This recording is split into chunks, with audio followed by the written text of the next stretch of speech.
Pickett County basketball is coming up in minutes, live on UCSportsNation.com.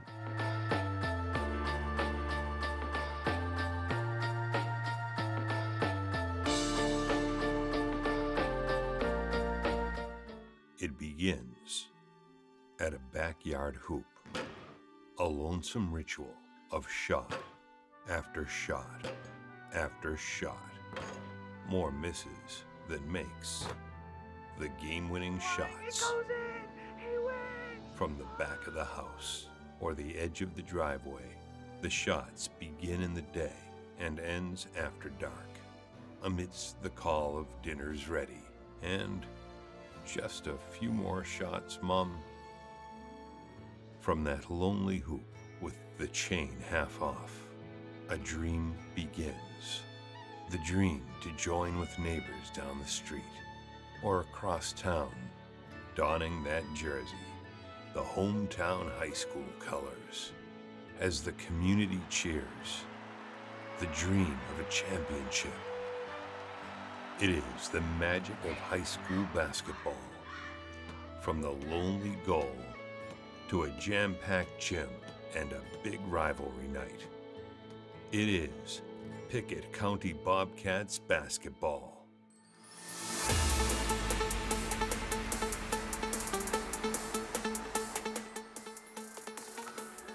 And with that, we are back here on UCSportsNation.com. Pickett County basketball back on the airwaves. Took a little bit of a break, about 2 weeks, and I'm excited to be back. We've got a really good couple of games coming up. I like that intro right there because it talks about kind of the crosstown rivalry. Well, this is as crosstown as it gets. It's a different state, but it's the closest team to this Pickett County team. These two teams, they don't like each other too much, Casey. Yeah, when these two teams get together, it's a lot of fun. They love to get after each other. I think the schools only sit about 8 miles apart as the crow flies. Jacob, it'll be a fun night, a great environment for high school basketball. It's going to have the feel of a tournament game. Going to have a lot of fans here in the stands. It's already filling in pretty nicely here. We're in store for a treat tonight. And how about these two teams coming in? The Pickett County Lady Bobcats coming off their best win of the season over a very good Powell team the last time out in the Christmas tournament. That team was undefeated in 4A. That was a very good basketball team. This Lady Bobcats team picked them off. Yeah, absolutely. Let's talk a little bit about Casey's keys for the game tonight, Jacob. As you mentioned it, Pickett County coming off that huge win versus Powell at the Oneida Christmas tournament, where they played their best game of the season and won the event. They've not played in a couple of weeks. I think they only started practicing back maybe on Sunday since winning that tournament. So we'll see tonight. Will they have any results from the long layoff? Look for that tonight during the game. I think secondly, they need to continue getting high energy and big-time contributions, not just from a couple of players, Jacob, from everyone. We talked about it last game. They got everybody chipped in. They had 4 scores in double figures. Reeder and Lowe played at an extremely high level last game, but they're freshmen, and we know that with the youth sometimes comes inconsistency. Let's see if that Bobcat youth can continue building on that confidence that we saw last game. Next, I love the ladies' Bobcats mentality and their intensity on defensive end versus Powell. They needed lockdown plays, and they got them. So really thinking about that again tonight, how are they going to respond? Ella Kiesling and Cast have been impressive, locking down. As a matter of fact, I think Ella Kiesling's new nickname should be Super Glue. Lastly, Jacob, for Pickett County, take them to the woodshed. Shayla Wood should be able to get to the rack anytime she wants tonight and finish. Need her leadership and intensity tonight in this rivalry game. It is a rivalry game. You just mentioned it, the Clinton County Lady Bulldogs. Well, this Pickett County team, they've had their number as of recently. They won this matchup 63-42 last year, but Coach Smith mentioned it was a tie ball game midway through the third quarter last year. They were able to pull away, and we'll hear from Coach Smith, kind of talk about it. He didn't like that too much. It kind of made him mad when he went to practice the other day, so he relayed that message to his team. And for this Clinton County team, they're a young team, 5-9 on the year. They do have 2 COVID losses, so 5-7 in games that they've played. However, in their last 4, they've gone 3-1, and they're playing a little bit better basketball. Yeah, I think so. Let's talk about Casey's keys to the game for Clinton County. I don't think you want to get into a track meet with this Pickett County bunch. I think you want to force Pickett County into slowing down the pace, get them frustrated offensively. They want to pick up the pace. They want to get to the rack. They want to get it up and down the court. We'll see if Clinton has something to say about that tonight. I think we've got to also try to keep their slashers from driving and creating.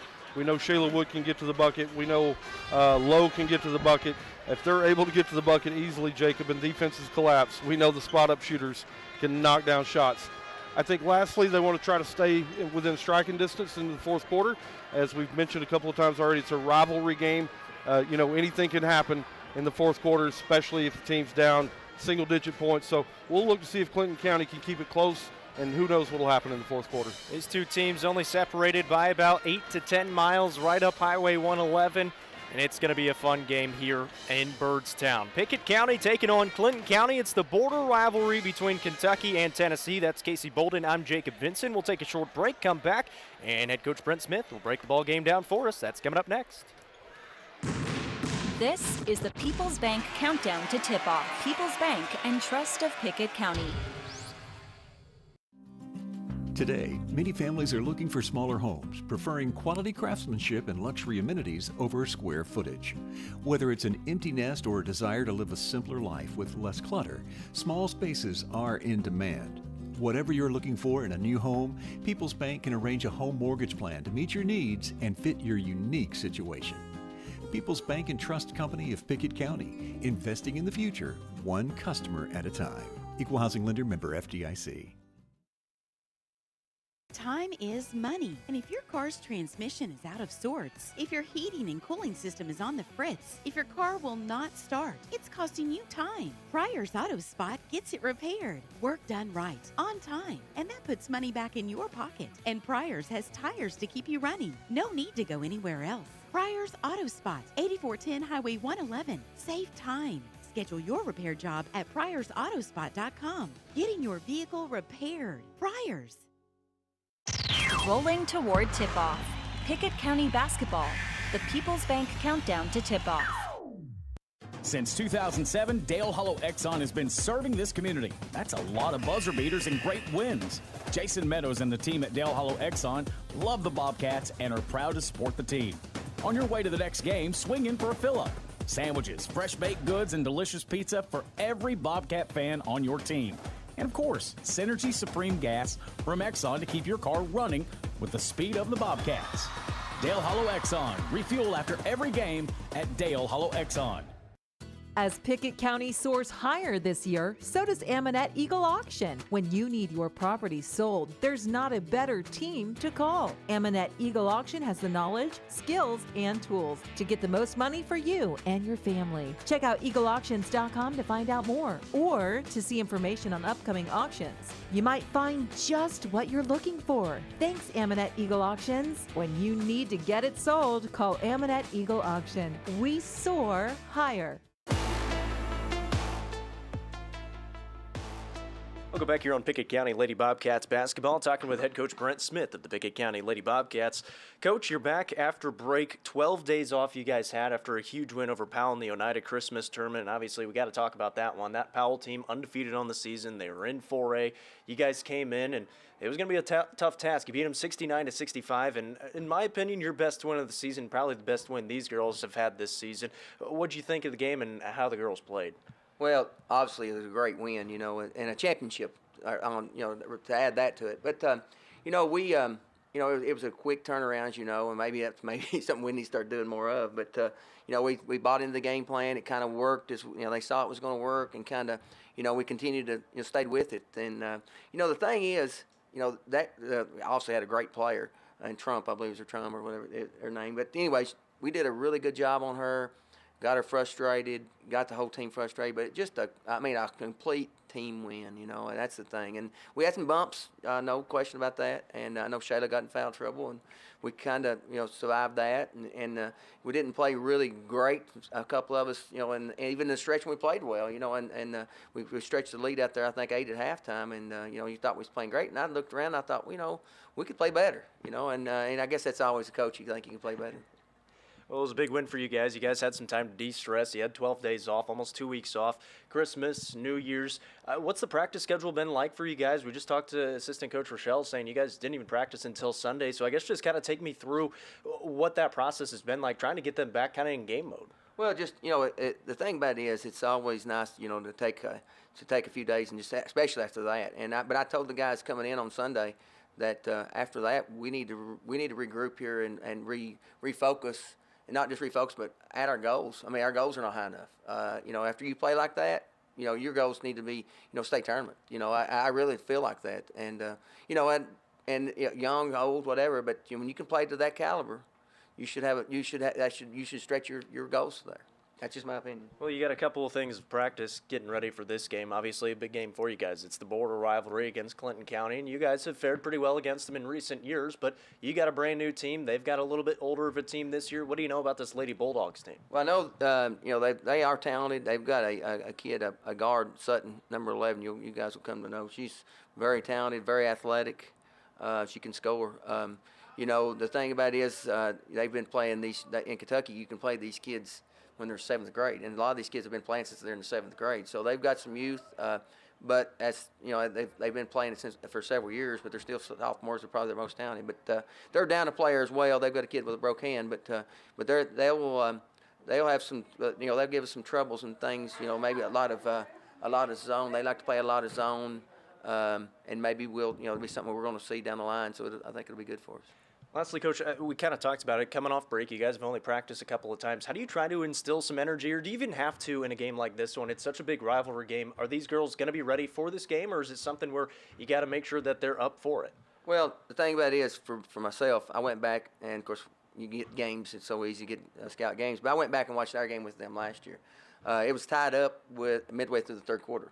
So, and actually it made me mad when I walked into practice. They probably should have watched it before I walked in here.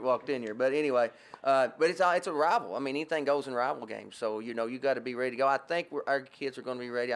I just hope we don't take it lightly. I stressed it to them. But that don't mean you can stress, they're going in their head. So I think they will understand it once it gets going. But, last year we struggled with them and finally just took over in the fourth quarter. But hopefully we'll come out, like we ended the preseason, before Christmas, so maybe we'll continue to do that. That's head coach Brent Smith with the Pickett County Lady Bobcats. We'll be back in a moment. Exclusive coverage of Bobcats basketball. Sponsored by First Choice Family Care. Primary care, preventative care, wellness. Your choice is First Choice Family Care. People's Bank and Trust. Pickett County's community bank. People's Bank. Equal housing lender. Member FDIC. Kiesling Insurance. 35 years serving neighbors like you in Pickett County. Visit KieslingINS.com. And by Milestone Physical Therapy. Improving lives, building futures by finding the source of pain. Milestone Physical Therapy. When it comes to home improvements, functionality is king. The kitchen is the heart of every home, and it's usually the best place to invest your money. At People's Bank, our home improvement loan officers have the knowledge and experience to guide you through the loan process. Come by People's Bank and talk with us today. We'd love to hear all about your plans and dreams. People's Bank and Trust Company of Pickett County, investing in the future, one customer at a time. Equal housing lender, member FDIC.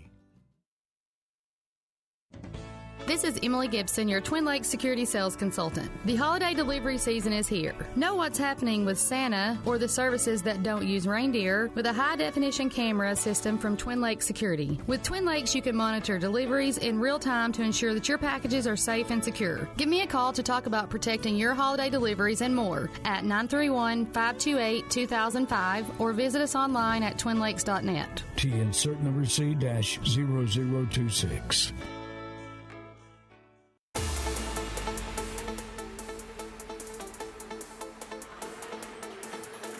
We're getting geared off for tip-off here from Byrdstown. Coming up in just a little bit, the Clinton County Lady Bulldogs 5-9 on the season, getting set to take on your Pickett County Lady Bobcats 12-3 on the season, fresh off of their Oneida Christmas tournament. Going to take another short break. We'll have the national anthem, come back, bring you the starters, and there's also a little special tribute to head coach Brent Smith coming up after this break. Losing a loved one can be difficult, but you don't have to go through it alone. Brown Funeral Chapel stands beside you, answering your questions, creating a plan, helping you with the budget, taking care of the details. Brown Funeral Chapel stands beside you in some of the most difficult times of your life. Neighbors and friends ready to be there for you, to remember your loved one with caring and dignity. You don't have to shoulder it all. Brown Funeral Chapel stands beside you. Brown Funeral Chapel. Since 2007, Dale Hollow Exxon has been serving this community. That's a lot of buzzer beaters and great wins. Jason Meadows and the team at Dale Hollow Exxon love the Bobcats and are proud to support the team. On your way to the next game, swing in for a fill-up. Sandwiches, fresh baked goods, and delicious pizza for every Bobcat fan on your team. And of course, Synergy Supreme Gas from Exxon to keep your car running with the speed of the Bobcats. Dale Hollow Exxon. Refuel after every game at Dale Hollow Exxon. It's game night, but sniffles are slowing your MVP. Your choice is First Choice Family Care. Dad doesn't feel like a pickup game. Your choice is First Choice Family Care, 864-3232. Mom's been benched all weekend. Your choice is First Choice Family Care. Taking care of your family team all year round. Primary care, preventative care, wellness. Your choice is First Choice Family Care. Walk-ins and appointments. Your choice is First Choice Family Care. Always accepting new patients. Most insurance ads end at competitive rates, as if that's all that matters. As your local professional insurance agent, that's just where Kiesling Insurance begins. When it comes to insuring your home, your car, or your business, Kiesling Insurance offers you personalized service and advice, along with a choice of companies to fit your needs. And yes, competitive rates, too. When you need insurance, call them, or be sure and contact the team at Kiesling Insurance or visit them online at KieslingINS.com for details about life, home, auto, or business. As Pickett County soars higher this year, so does Amonette Eagle Auction. When you need your property sold, there's not a better team to call. Amonette Eagle Auction has the knowledge, skills, and tools to get the most money for you and your family. Check out eagleauctions.com to find out more or to see information on upcoming auctions. You might find just what you're looking for. Thanks, Amonette Eagle Auctions. When you need to get it sold, call Amonette Eagle Auction. We soar higher. When your day-to-day work causes pain, when your daily exercise stops you cold, when picking up the groceries or your grandchild makes you ache, call Milestone. Milestone Physical Therapy improves lives. Milestone builds futures by finding the source of your pain. It's not about covering up the aches, it's about getting rid of them. Call 864-8090 for an appointment. 864-8090. Orthopedic care that improves your life. With over 20 years' experience, see Laura Reagan at Milestone Physical Therapy.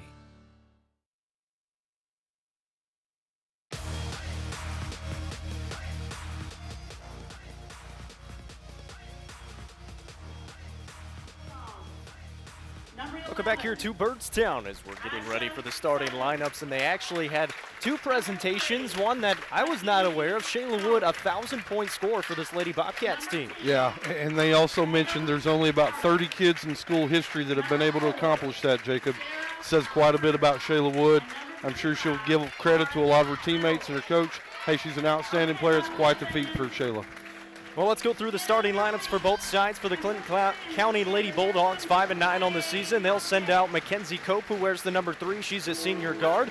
Another senior is Sarah Turner, wearing the number 4. Number 10 is a freshman, Tatum Harlan. Aisha Sutton is number 11. She's a sophomore, averaging 15 points a ball game. And 25 is a junior, Lauren Little.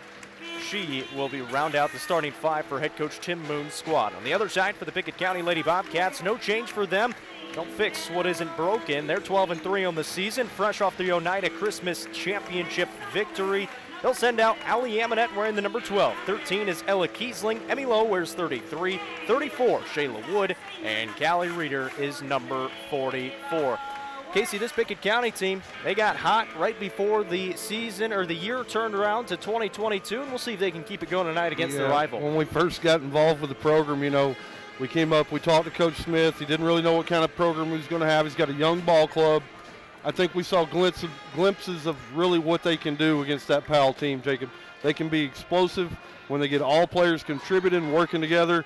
I think Coach Smith, as he mentioned in the pregame interview, you know, they're looking at, hey, maybe we can do some big things this year. So let's keep our eye on that. This is going to be a fun game. It's already getting really crowded. I'm going to have to take my jacket off. It's getting hot up in here. This ought to be a fun one, Jacob. Yeah, the gym just about packed. We'll call it 90%, and for sure going to be packed for the boys' game. That is going to be a fun matchup. The boys 13-1 for the Bulldogs, 13-3 for the Bobcats. We're underway from Byrdstown, and Pickett County will have the ball first. Emmy Lowe will start the offense for the Lady Bobcats. Give it off to Wood on the right side. Brings it around the top of the key, now dribbles it back right side, looking down low for Reeder. That pass picked off, it's stolen away by the Lady Bulldogs. So an early turnover by the Bobcats, and the Bulldogs will have a chance here. This is Aisha Sutton, the sophomore, averaging 15 points a ball game. She scored as many as 25 this season. Gets a pass off here. That shot is blocked. Ball's loose on the ground and picked up by Sutton again. She'll drive right baseline, put up the shot, couldn't get it, and Reeder's got the rebound. Out in front is Emmy Lowe. Emmy Lowe for the Bobcats gets stopped, and she'll pull it back out to the top of the key. Now give it off to Wood, right side. Skip it over to Kiesling, left wing, fires away the triple and knocks it down. Started right where she left off, Jacob. Right over there on that left wing, got the ball in a good spot and knocked it down. Minute into the ball game, the Bobcats lead 3-0. This is a game they won by 21 points a year ago, but was tied midway through the third quarter.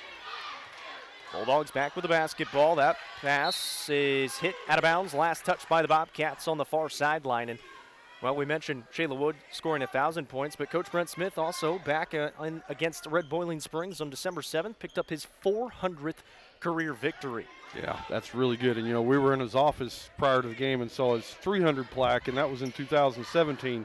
Coach Smith averaging 25 wins per season. That's a pretty good clip, Jacob. Pretty darn good for Coach Smith. Bulldogs still with the basketball. 6:35 to play in the first quarter. 3-0. Pickett County leading by those 3 points.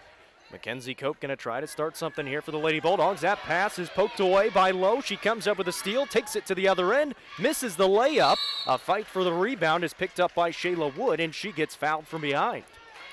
So Lowe couldn't get the finish, but Shayla Wood was there to clean it up, and the first foul of the game is going to be called on the Lady Bulldogs. That'll be on Tatum Harlan. That'll be her first. First up of the game will come in here for Clinton County. That'll be Ashton Daniels. She can score a little bit as well, averaging 5 points a ball game. Lowe looking down low for Reeder. Reeder off the glass and good. Reeder had her best game of her young career against Powell, had 20 points, 11 rebounds. She knocked down 4 triples in that ball game. Yeah, we've talked about it before. If she can step out and knock that down, she makes this Bobcat team extremely dangerous. Here's a corner 3 ball off the mark, off the hands of the Bulldogs. Back the other way we go. Shayla Wood in transition, gets fouled again, off the window, and good, and they will count it. She'll be at the line for 1. Shayla Wood has done that time in and time out. Did that a lot against Powell in the first quarter before she herself got into some foul trouble. She gets one to go right there, makes it 7-0 with 5:56 to play in the first quarter, and it sends the senior to the line. Yeah, we talked to Coach Smith before the game saying, hey, is it going to require any emotional discussion to get your team involved and get them going early? And they're off to an 8-point start. They're off to a really hot start here. I think it was a valid question, too. They hadn't played in 12 days, and they're going to call an offensive foul here on a screen attempt set by Tatum Harlan. She quickly picks up her second foul. Trying to set a screen on Kiesling, who has that assignment against Sutton. And we saw Kiesling against Reagan Trum in that Powell game, played very, very well. Essentially, he was just face guarding her the whole time, trying to make her uncomfortable, and Coach Smith pretty much tipped his hat to her. Here's a backdoor cut pass to Kiesling, a little too high off the glass, but Reeder gets the weak side rebound and will kick it back out to Lowe. Pickett County with the basketball. Allie Amonette touches it for the first time. We'll find Wood, top of the key, looking down low to Reeder. Reeder backing down through 2 defenders, missed it, got her own rebound, missed it again. Lady Bulldogs cleared away this time. Newly into the game is Maylee Jo Boyles. Sutton here for the Bulldogs will bounce it off to Jo Boyles. She's blocked out of bounds, and the Lady Bulldogs will retain possession underneath the baskets. Reeder and Wood both got a piece of that basketball. They got up high. We've got them outsized here in the inside. It's going to be hard for them to shoot over our bigs. It's an 8-0 lead for the Pickett County Lady Bobcats. Good pass down low, blocked away again by Reeder. Back-to-back blocks, quickly the other way. Kiesling at the glass, lays it up and in from the left side, and it's 10-0, and an early timeout taken by Clinton County. How about that start from the Pickett County Lady Bobcats, Casey? Yeah, they're off to a hot start. We're less than 3 minutes in. They got 10 on the board. We've got multiple people involved already. They're distributing the basketball. They're sharing the basketball. They're excited to be here. You can't tell they've been laid off for 12 days for sure. They last played back on December 22nd, did not touch a basketball. I'm sure some of them touched a basketball, but did not have a formal practice until Sunday when they met. They didn't have school yesterday because of all the snow that we got, and then come back today. They lead 10-0 in a rivalry game. I think if you're Coach Smith, you're pretty darn happy with how you're starting the ball game. Yeah, you know he's going to coach them up hard. He's not going to give them any slack here. They're going to come out here full court pressure. They're trying to turn up the speed, turn up the tempo. They want to make sure this game's over here in the first half if they can, Jacob. This is a fairly young Clinton County team. They do have 2 seniors in the starting lineup and getting some good playing time. But outside of that, a lot of their talent comes from right there. And Aisha Sutton, she comes up with her first 2 points. At the other end is Kiesling, lost the handle on it, and the ball is stolen away by the Lady Bulldogs on the baseline. Sutton out in transition now. Will pass it in the corner. A 3 ball coming from that corner from Harlan. Can't go down. And rebounded by Sutton on the weak side. She'll reset it off. They'll start the offense again. Here's Mackenzie Cope with it. She'll move it to the right side, looking for Sutton down low. That's a hook. They didn't call it. Tried to pass out of it. And Wood comes up with a steal for the Lady Bobcats. Here's Allie Amonette in transition. A 3 ball from the right side. Banks it in from that right side. People's Bank 3 is open late on Tuesday night, Jacob. Knocks down the triple, makes it 13-2 with 4:18 remaining here in the first quarter. Cope will bring the basketball up for the Clinton County Lady Bulldogs. On the left wing it goes. Into the hands of Sarah Turner, the other senior. Tried to bounce it off. That pass to nobody. Goes out of bounds, and that's going to be Pickett County basketball going the other way. So Kaylee Tompkins will check in for the first time. And going back to that Powell game, 6 players played in it, and every single one of them had a key role in it, including Kaylee Tompkins. Absolutely. She came in and gave some big minutes. I believe she had 4 points in the game. Maybe not in the points column. She had some huge rebounds, played some good defense. She had a really nice game last time out.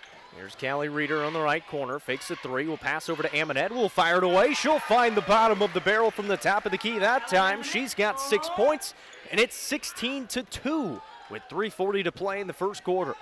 Back the other way we go. Joe Boyles with the basketball. Will pass it off. Top of the key into the hands of Turner. Will find Cope. Will try to set up the offense. Good defense here by Pickett County, just hounding the guards of this Clinton County team. Lowe reaches in, and she's going to be tagged with a foul that time. She thought she got a lot of the ball, but I think that's probably a pretty good call on the hand check. Yeah, got her in there. And officials in a 16-2 game, they're gonna get that one every time. We've seen some of this crew before. Very familiar with the Pickett County team, so they know how they like to play basketball. 16-2 as it stands right now with 3:24 remaining in the first quarter. This is Sarah Turner driving to the right side for the Lady Bulldogs. Gets stopped by Amonette, and will find Sutton, who tries to drive right baseline. Dices through the defense, bounces off to Cope. Will put up the floater. It's too hard off the glass. Rebound fought for is picked up by Reeder. Back the other way. That pass picked off. Now it's loose on the ground. Amonette fighting for it with 3 Bulldogs. And it's going to go to Clinton County. So an errant pass there that time from Emmy Lowe. And you go back again to that Powell game. That was probably Emmy Lowe's best game. If not her best game, definitely her best quarter in that fourth quarter of action. Yeah, she got to the rim. She dominated. She could get whatever she wanted. That crossover dribble that she's got, she was low on defenders.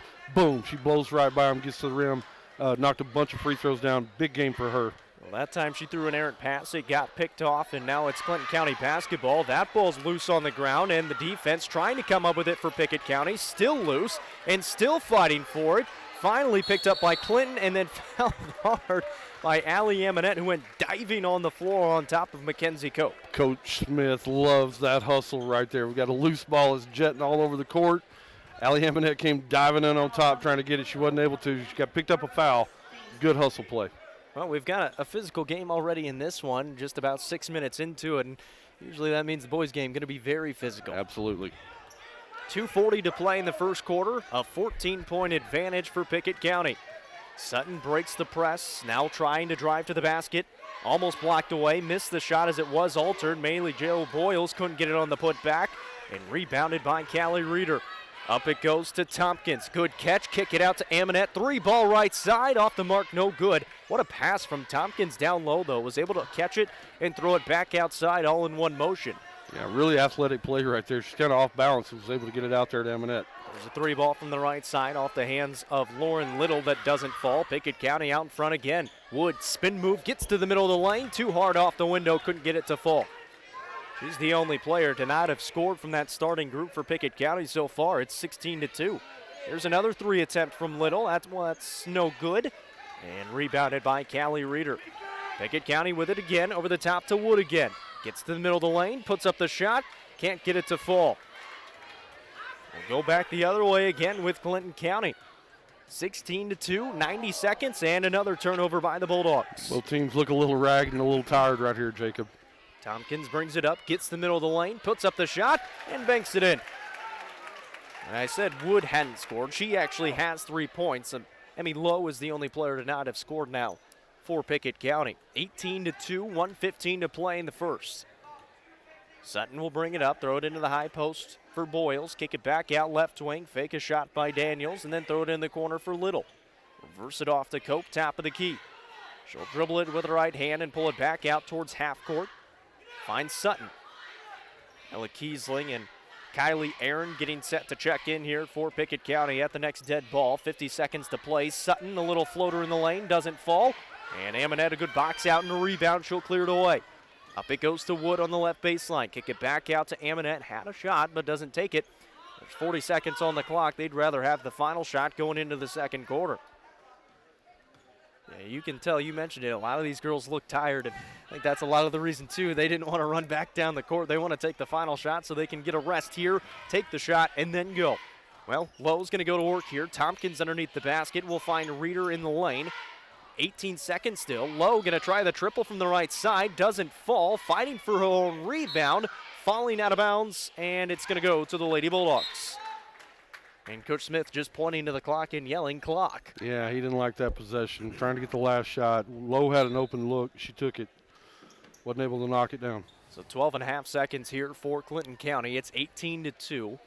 They've only got one basket in this first quarter so far. They're going to try to tack on one more going into the second quarter. This is Cope across the timeline up towards the right side, being guarded by Lowe. 4 seconds. Kick it over on the left wing now. This is Summer Pierce. Throw it in the right corner, and they won't get a shot off in time. The Pickett County Lady Bobcats lead 18-2 after one quarter of action. Pretty strong corner from the Lady Bobcats. We'll be back right after this. Bobcats basketball, sponsored by Pryor's Auto Spot. Get your car repaired, done right the first time. Schedule your work now at pryorsautospot.com. By Birdstown Medical Center, local experts taking care of local people. Schedule an appointment today, 864-3187. Union Bank, with the modern tools to make banking easier. The experience you can count on. Union Bank, member FDIC. By Brown's Funeral Chapel, helping families all across Pickett County. Proud to support the Bobcats. Brown's Funeral Chapel. And by Amonette's Eagle Auction and Realty, where we soar higher. Book your next auction at eagleauctions.com. Time is money, and if your car's transmission is out of sorts, Back here in Birdstown as we get geared up for quarter number 2, 18-2 after one quarter of action there for the Pickett County Lady Bobcats. Casey, they look pretty darn good after one quarter of action. They don't look rusty. They were able to run it up and down the court. Clinton County's a little bit down this year, so the competition is not what it typically would be.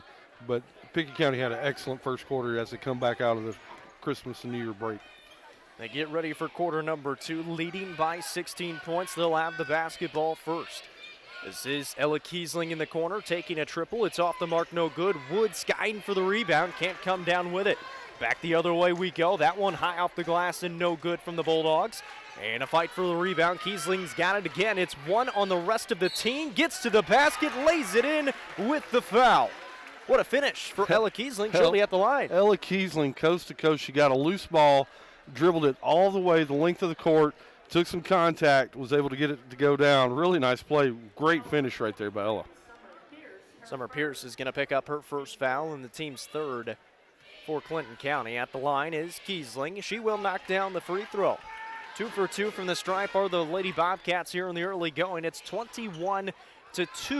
Almost a steal on the inbound. Still some full court pressure for the Lady Bobcats. Sutton at the other end trying to get to the basket. Comes to a stop. Kicks it back out to Pierce. Fires it away. It's off the mark. Rebounded by Kiesling again. She'll bring it across the timeline. Up ahead it goes to Tompkins. Will shot fake. Then go up. Get fouled. Knocks it down. She'll be at the line. 3 different Bobcats now have gotten to the basket, drew some contact, able to get the finish, and a chance to put one more on the board. Yeah, they're getting up and down the court in transition for sure. Clinton County's got to figure out how to stop that or else it could be a really long night for them. The lefty knocks down the free throw. Now 3 different players with an and one. 24-2 is the score. 45 seconds in here to the second quarter. Sutton will bring it across the timeline for the Bulldogs, trying to get to the middle of the lane, put up the floater, couldn't get it to fall. Tompkins fights for the rebound and brings it down. Back the other way, Woods out in front, takes it to the basket, got fouled, and they're going to call it on the floor, so she'll be at the line. Did they count it? They did count it, so Wood draws the contact. It was a little bit after that she got the shot up, but they do say it was in the process of shooting, so Wood, another 2 points, and she'll be at the line for 1 free throw now. Yeah, what they teach you to do right there, Jacob, is if you caught the ball and you're gathered and you're going towards the goal, they teach the officials that is in the act of shooting. A lot of times they'll say, oh, that's the NBA. It's all the way through basketball. So a lot of times we'll see officials miss that play. Coaches, they don't like it when it's officiated differently. Thought it was a good call right there by the official. Well, she was able to knock down the free throw, and now 3 different players with and ones here in the second quarter alone has made it 27-2. That floater was halfway down and fell out for the Lady Bulldogs. They still only have 2 points in this ball game. Here's Kiesling, now will find Lowe, top of the key, will fake it 3, crossover, drive in, kick out to Aaron. Kylie Aaron checked in at the break, down low, Tompkins swatted away by Sutton, and saved from going out of bounds by Cope. Really nice athletic play right there by Sutton, for sure. She got up on that. Sutton will bring it up now for the Lady Bulldogs. We'll find Pierce on the left wing, hesitates, drives in, blocked away by Wood, and they call a foul on Shayla Wood. Fairly clean. Yeah, in a 27-2 game, they're probably going to call that one. That is fair. Shayla Wood picks up her first foul. That'll be the team's 3rd, and Summer Pierce will be at the line for 2 free throws. Pierce, just a sophomore for this squad, banks it in off the window. She finds her first point of the game, and that's the first point since the first basket that they've scored in the first quarter. They've only got 3 points. It's 27-3 with 6:16 to play in the second quarter. I think a lot of this, you can kind of go back to that Powell game. That was a very good offensive team. They were able to play some good defense on them, and now it's translating over to maybe some lesser opponents, but they're able to translate it, and it looks really good against these opponents as well. Absolutely, it sure does. They're able to get it way up and down the court. Missed on the second attempt. Pickett County turned it over on the ensuing possession and then fouled on the other end as the Bulldogs got it back. And now Mackenzie Cope will be going to the line. They got KT right there. She tried to block the shot, got up high, got a little bit of arm on it. It's going to send Clinton County to the free throw line right here and try to knock down a couple of free throws. Cope is able to knock down the first one. The pace has slowed down a little bit here in the second quarter. It's 27-4 now with 6:07 to play in the second quarter. 16 fouls on Clinton County and 4 of them on Pickett County. Second free throw good for Cope. She's got 2 points. 6 minutes remaining here in the first half. Kiesling tries a triple from the left wing. That one falls again. Ella Kiesling starting to line it up from downtown. Her second triple of the game. She's got 11 points already. It's 30-5. You might have heard Coach Smith there just barking out somebody better pick up 3 as nobody really had her coming down the court. They were able to pick her up. And then the Bulldogs missed the shot. Good touch pass to Kiesling off the window. Couldn't get it from Wood. And then she tried to fight for the rebound but couldn't bring it down. Great thought right there by Shayla Wood. Little touch pass. Just couldn't finish it right there. Right idea. 5:26 remaining in the second quarter. It's 30-5. Pickett County leading on defense. Tompkins over the top. May have been a foul. They didn't call it. Now the ball's loose on the ground. Reeder dives on it. Looking for Wood. Will get it up to her. Wood will bring it up. Throw it through the hands of Tompkins. And Tompkins, that ball just slipped through her hands. She would have had an easy deuce. And a timeout taken by Coach Smith. 30-5, 5:09 to play. The first timeout taken by the Pickett County Lady Bobcats. And the pace is slowed down a little bit, getting a little bit sloppier. And we've seen this in times for this Pickett County team. They get out to a big lead, and then they just start to settle a little bit. Yeah, they lose their focus a little bit. We've seen a couple plays. They've had 3 turnovers here in this quarter. They're up to a total of 5. So they haven't really protected the basketball like they should have. Thought they should have capitalized down there on Woods' pass inside. Probably should have been a bucket. Kaylee Tompkins had a bucket right there. She just let it slip through her hand. So I think Coach Smith just wanted the timeout, refocus, re-energize, remind them, hey, it's 4-quarter game here. We got to keep that in the back of our mind. Coach Smith, even out of the timeout, barking to his team to get out there in some full court pressure. It's a little bit of a spread out zone full court pressure here. Maybe a little bit of a matchup zone. And talking with Coach Amonette, he was saying that Clinton County, the Bulldogs on the boys' side, they like to play kind of an interesting defense, he called it. It's a bit of a matchup zone. They don't play man-to-man, so that'll be interesting to call in the second game. A 3-ball misses in the corner from the Bulldogs, and Bulldogs come up with it, tried to throw it out of bounds off of Pickett County, and it looks like they were able to do so. 4:47 remaining here in the second quarter. The Bulldogs will have it on the near sideline. It's 30-5. Sub will come in here for Clinton County. That'll be Aisha Sutton. And she'll come in for Chloe Longwell. Emmy Lowe back in for Pickett County as well. Tompkins will take a rest on the bench. So for Pickett County, it's Allie Amonette, Shayla Wood, Emmy Lowe, Ella Kiesling, and Callie Reeder. Now we're set to go. They'll inbound on the near sideline. Finds Sutton on the wing, give it back in the corner. A 3-ball coming. Does not go down off the hands of Tatum Harlan. And back the other way for Shayla Wood. Gets to the basket. Can't get it to go off the window. Reeder fights for the rebound. Back up and in for Callie Reeder. 4 points for her. That's her 8th rebound, though, Jacob. She's really dominated the glass right here. Blocked a couple of shots inside, too. She's been a presence down low. 32-5 now with 4:20 remaining in the second quarter. Clinton County back with the basketball on the left wing. Free throw line extended. Really trying to force Cope to go to her left, and she does not want to do it. They pass out of it, move it to the right side for Turner, who puts up a floater. Couldn't get it to fall. Fighting for her own rebound. Shayla Woods got it.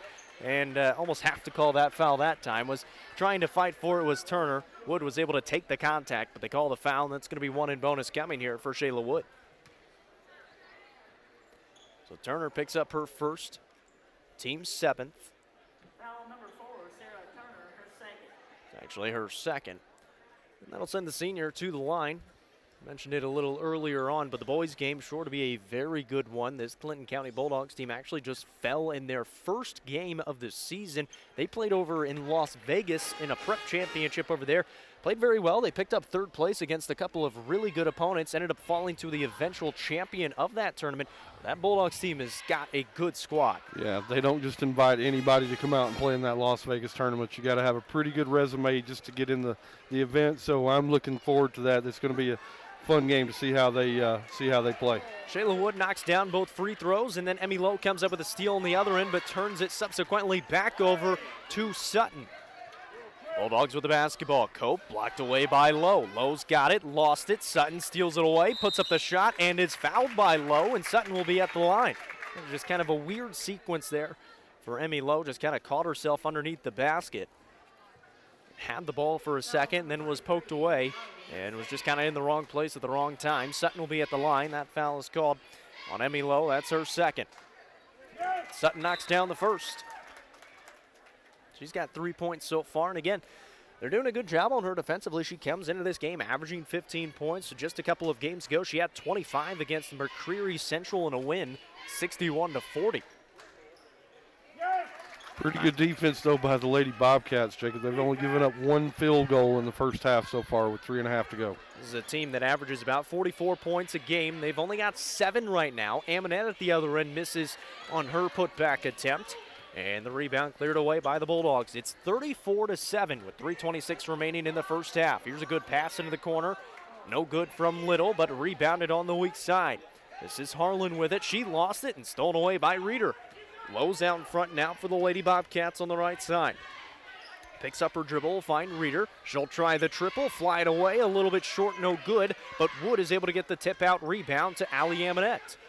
They'll try it again. Give it off to Emmy Lowe. She'll set up the offense. They haven't really had too many chances to have a half-court offense, so they'll try the set here. Here's Lowe on the top of the key, crosses over, drives in, gets to the hoop. They didn't call the foul, and usually probably would have, but it's a 34-7 ball game. Yeah. At the other end, Sutton with the basketball. Tried to pass it on the right wing, goes out of bounds, and that'll be a turnover by the Bulldogs.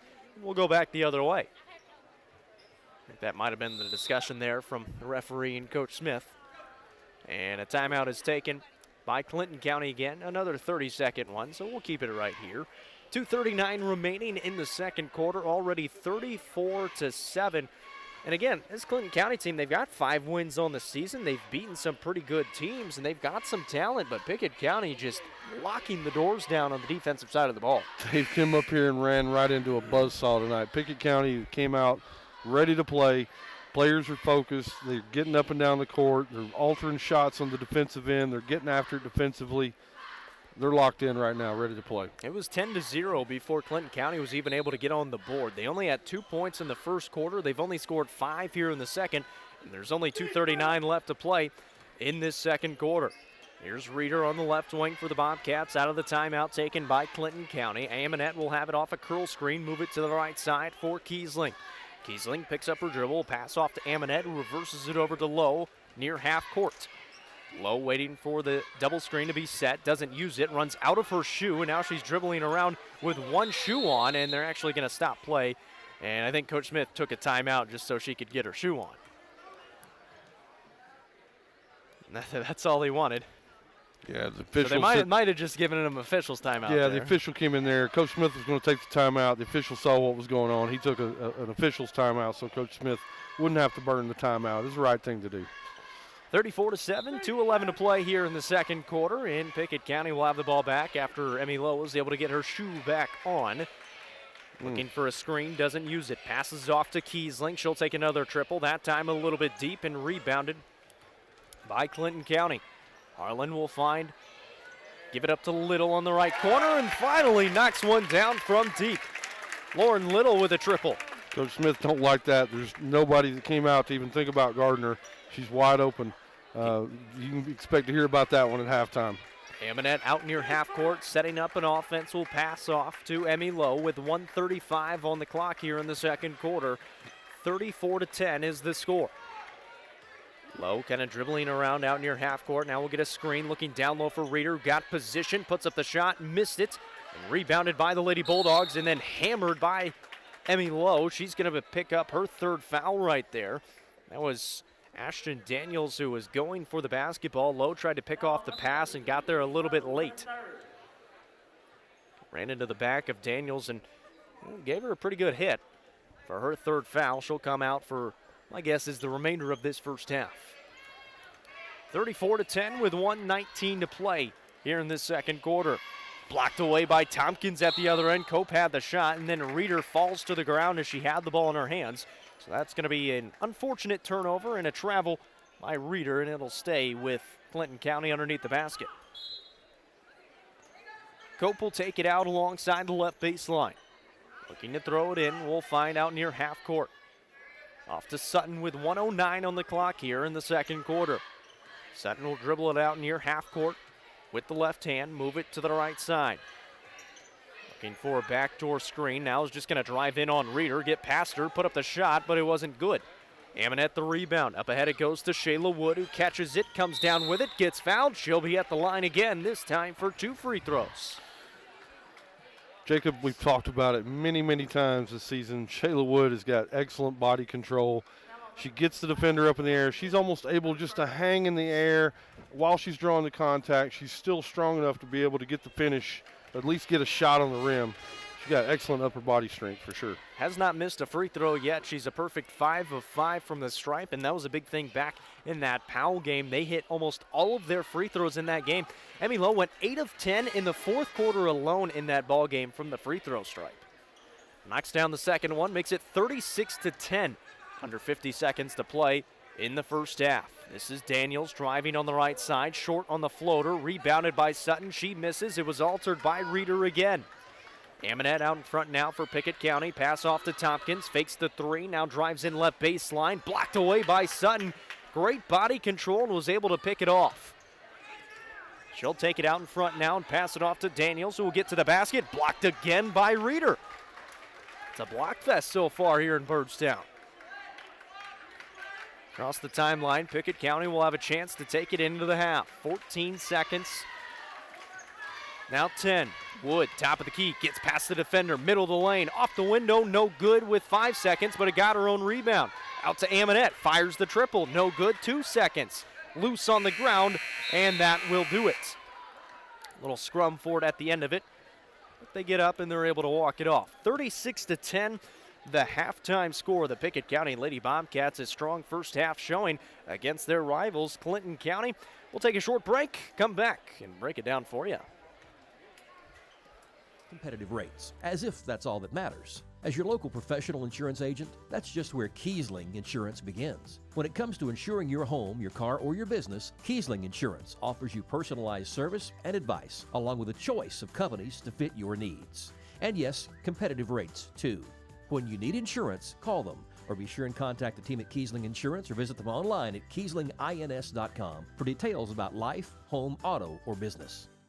Time is money, and if your car's transmission is out of sorts, if your heating and cooling system is on the fritz, if your car will not start, it's costing you time. Pryor's Auto Spot gets it repaired, work done right, on time, and that puts money back in your pocket. And Pryor's has tires to keep you running. No need to go anywhere else. Pryor's Auto Spot, 8410 Highway 111. Save time. Schedule your repair job at pryorsautospot.com. Getting your vehicle repaired. Pryor's.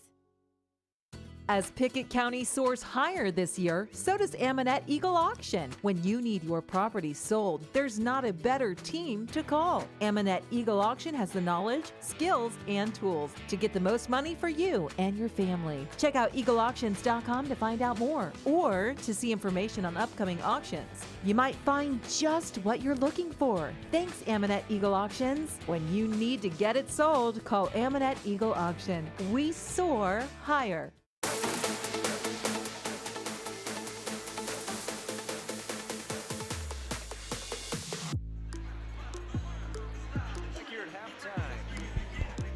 Back here at halftime in Byrdstown as the Pickett County Lady Bobcats lead 36-10 after one half of action. Started off the game on a 10-0 run. We came into it thinking, are they going to be ready? They have had about 2 weeks of break. They only practiced on Sunday, maybe yesterday if they were able to get to the gym through all the snow. And, well, it looks like they were pretty ready to play their rival here today. Yeah, so let's circle back, Jacob, real quick. Let's talk about the keys to the game. We wondered, will they be rusty from the layoff? No. Check box. No, they're definitely not. They came out. They picked up right where they left off. We talked about people getting contributions from everybody.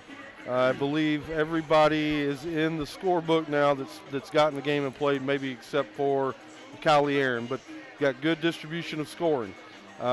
You've also got 10 rebounds by Reeder and 4 block shots to go along with her 4 points. She's dominated completely down low. So I think, Clinton went 8 minutes between field goals. Defensively, the Bobcats are shutting them down. They're going to try to run them out of this gym in the second half. Could be close to a running clock in the second half. They lead by 26 right now. If they get to that 35-point mark, it would turn into a running clock. And you mentioned it, a lot of different scores in that first half for Pickett County. Had 5 different scores. The only player not to score was Emmy Lowe and Kylie Aaron, like you mentioned.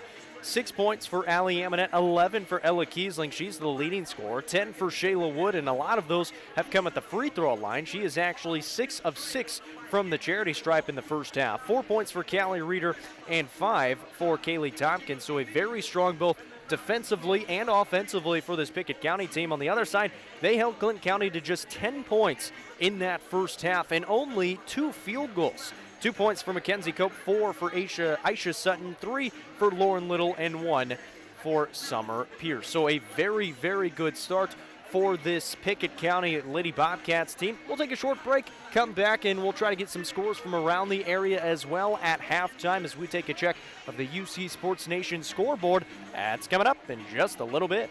Since 2007, Dale Hollow Exxon has been serving this community. That's a lot of buzzer beaters and great wins. Jason Meadows and the team at Dale Hollow Exxon love the Bobcats and are proud to support the team. On your way to the next game, swing in for a fill-up. Sandwiches, fresh baked goods, and delicious pizza for every Bobcat fan on your team. And of course, Synergy Supreme Gas from Exxon to keep your car running with the speed of the Bobcats.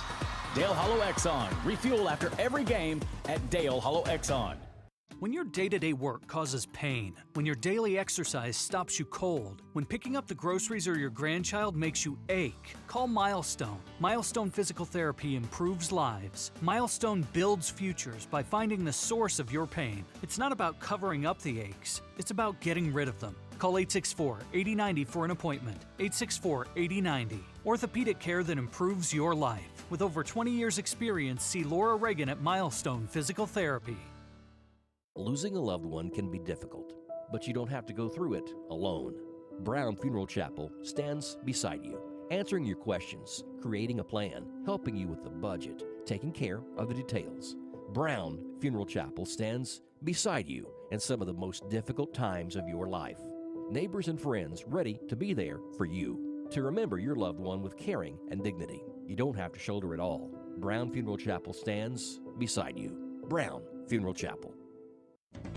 This is Emily Gibson, your Twin Lakes security sales consultant. The holiday delivery season is here. Know what's happening with Santa or the services that don't use reindeer with a high-definition camera system from Twin Lakes Security. With Twin Lakes, you can monitor deliveries in real time to ensure that your packages are safe and secure. Give me a call to talk about protecting your holiday deliveries and more at 931-528-2005 or visit us online at twinlakes.net. T insert number C-0026.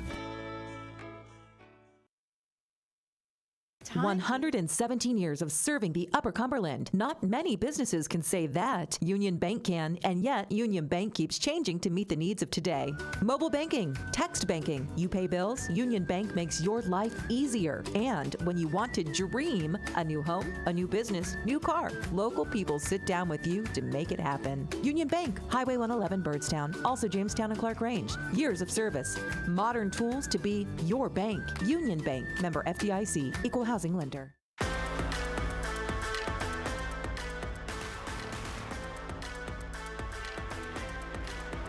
Welcome back to Birdstown. Halftime here at Birdstown at the girls' game. Clinton County trails Pickett County 36-10 after one half of action. And Casey, sounds like we have one other score from around the area. Yeah, UC Sports Nation scoreboard, Jacob. At halftime, Upperman leads Macon County 33-15. Another game that we're keeping our eye on. Probably one of the better premier games tonight in the area. Cookeville travels up to Fentress County for York. So that's going to be that. We've also got another score at halftime. Hawkeye, the Livingston Academy Lady Wildcats lead DeKalb County Tigers 25-10 at the break.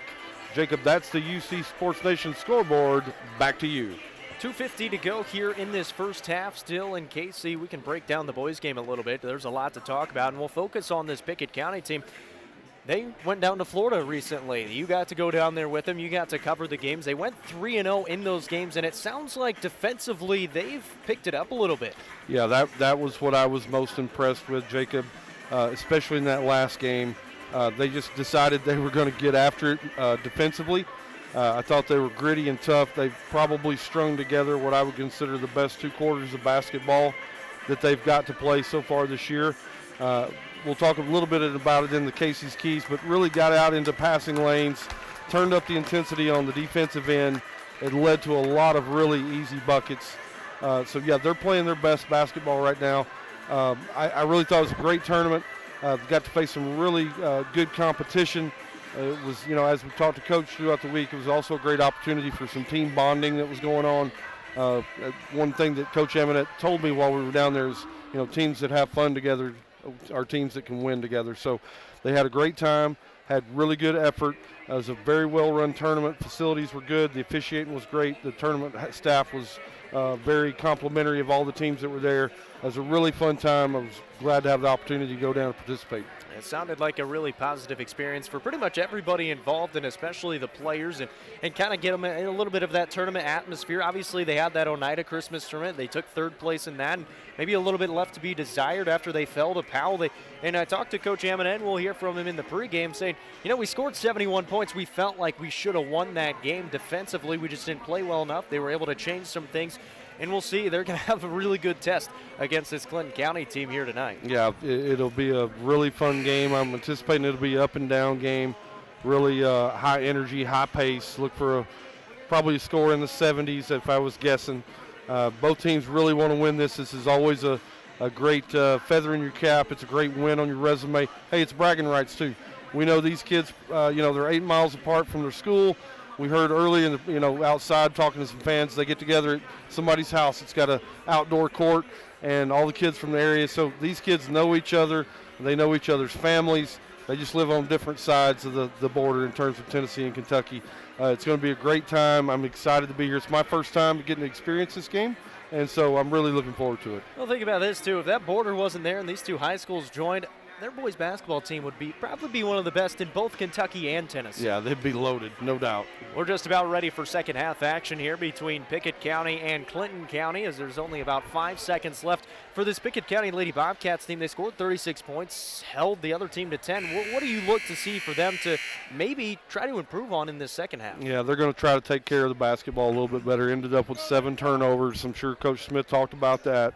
Just making sure they get the most out of every single possession. I think also probably talked about trying to continue to keep the defensive intensity turned up. They forced a lot of turnovers themselves. They got the ball up and down the court really fast. Probably had a few miscues down low where they should have scored on some easy transition buckets, and they couldn't. So look to see if they can sharpen that up. And then lastly, the only other thing I can think of, we left one shooter open that knocked down a shot. Coach Smith was not excited about it, so I'm sure look for that here in the second half. They'll want to come out and really increase the intensity. Looks like they might start out here in a 2-3 zone. That's what they're going to do, and they're going to send out a little bit of a trap on this near side against Cope, who drives through it, steps through it smartly, and actually gets fouled by Pickett County, so it kind of backfires on him. That foul's going to be called on Ella Kiesling. That's going to be her first and the team's first here in the second half. Now they're going to spread out that 2-3 zone. And really focusing on Sutton. They don't want Sutton to beat them. Obviously being up 36-10 helps that a little bit, but they're doing a good job of shutting down Sutton, who is one of the biggest players. And a player that we haven't mentioned for this Clinton County team, a player that they're without, is Landry Moons, arguably their best player. Hurt her hand in the fourth game, right after the fourth game of the season, has not played since then. She was averaging 17 points a ball game through the first 4 games of the year.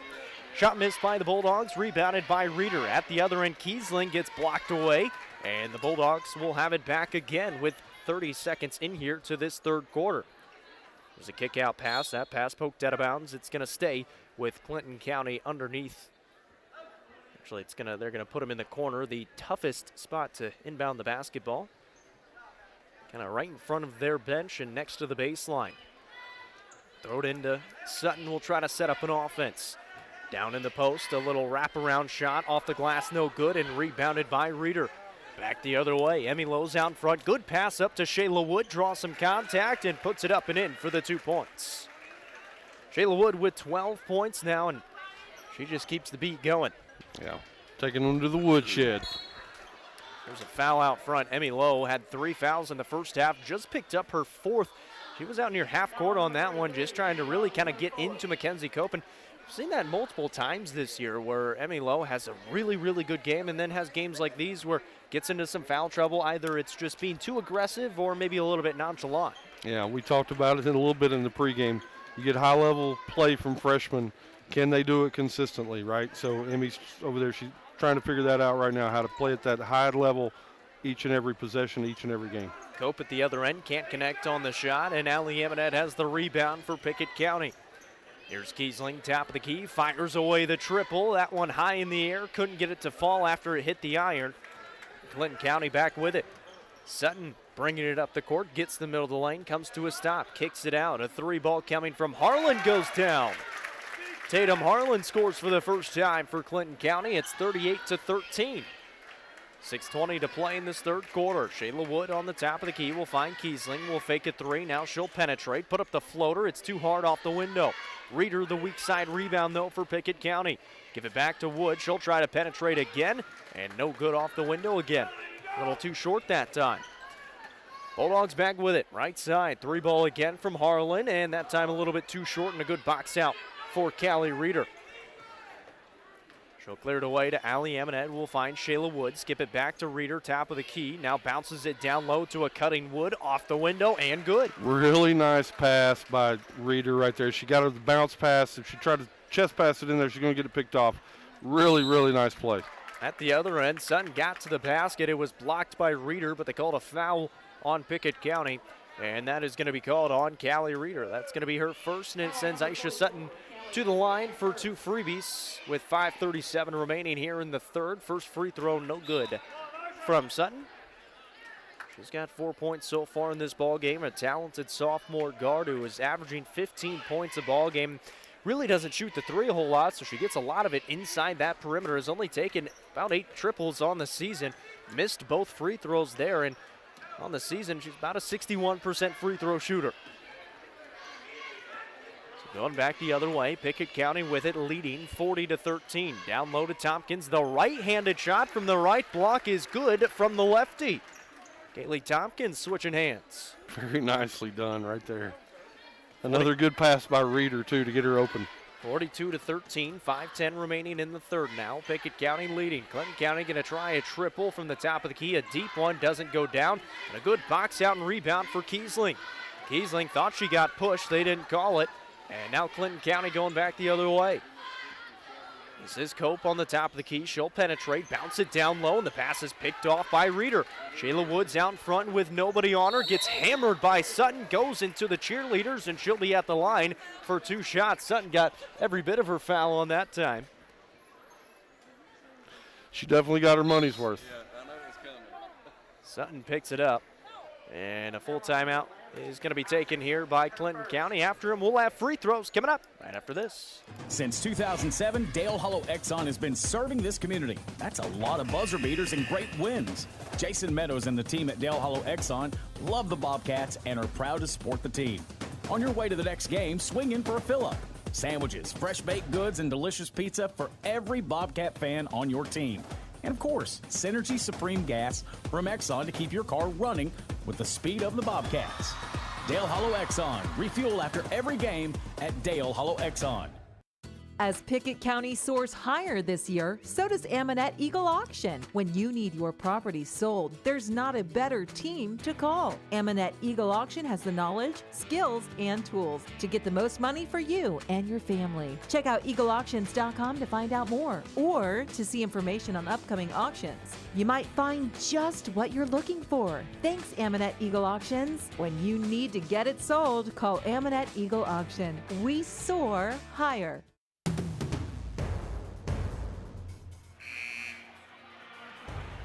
Back here in Byrdstown, out of the timeout taken by Clinton County. It's 42-13, 4:46 remaining here in the third quarter. Shayla Wood will have free throws coming up here. She's played very well so far in this ball game, and again, has not missed a free throw yet. 2 free throws coming up. First one is good. We're going to keep testing that broadcaster's jinx. So you know far, how you it's score worked 1,000 pretty points, Jacob? Knock down free throws. You knock down free throws when you get the opportunity.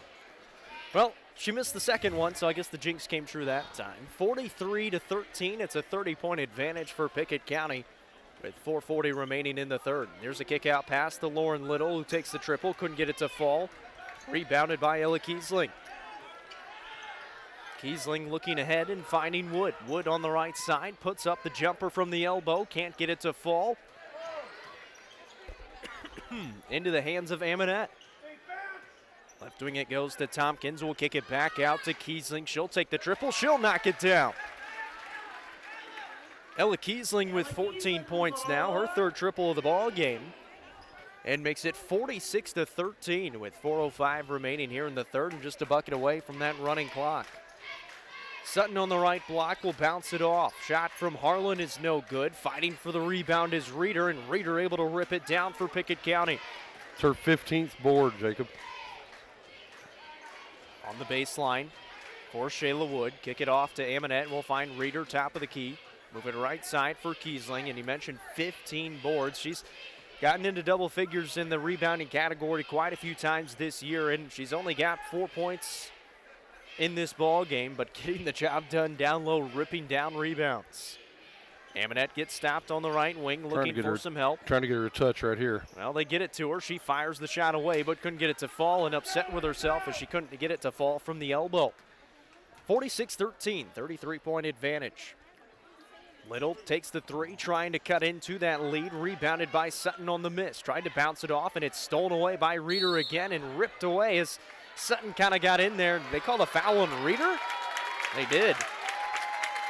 Called a foul on Callie Reeder, who was trying to root out some space.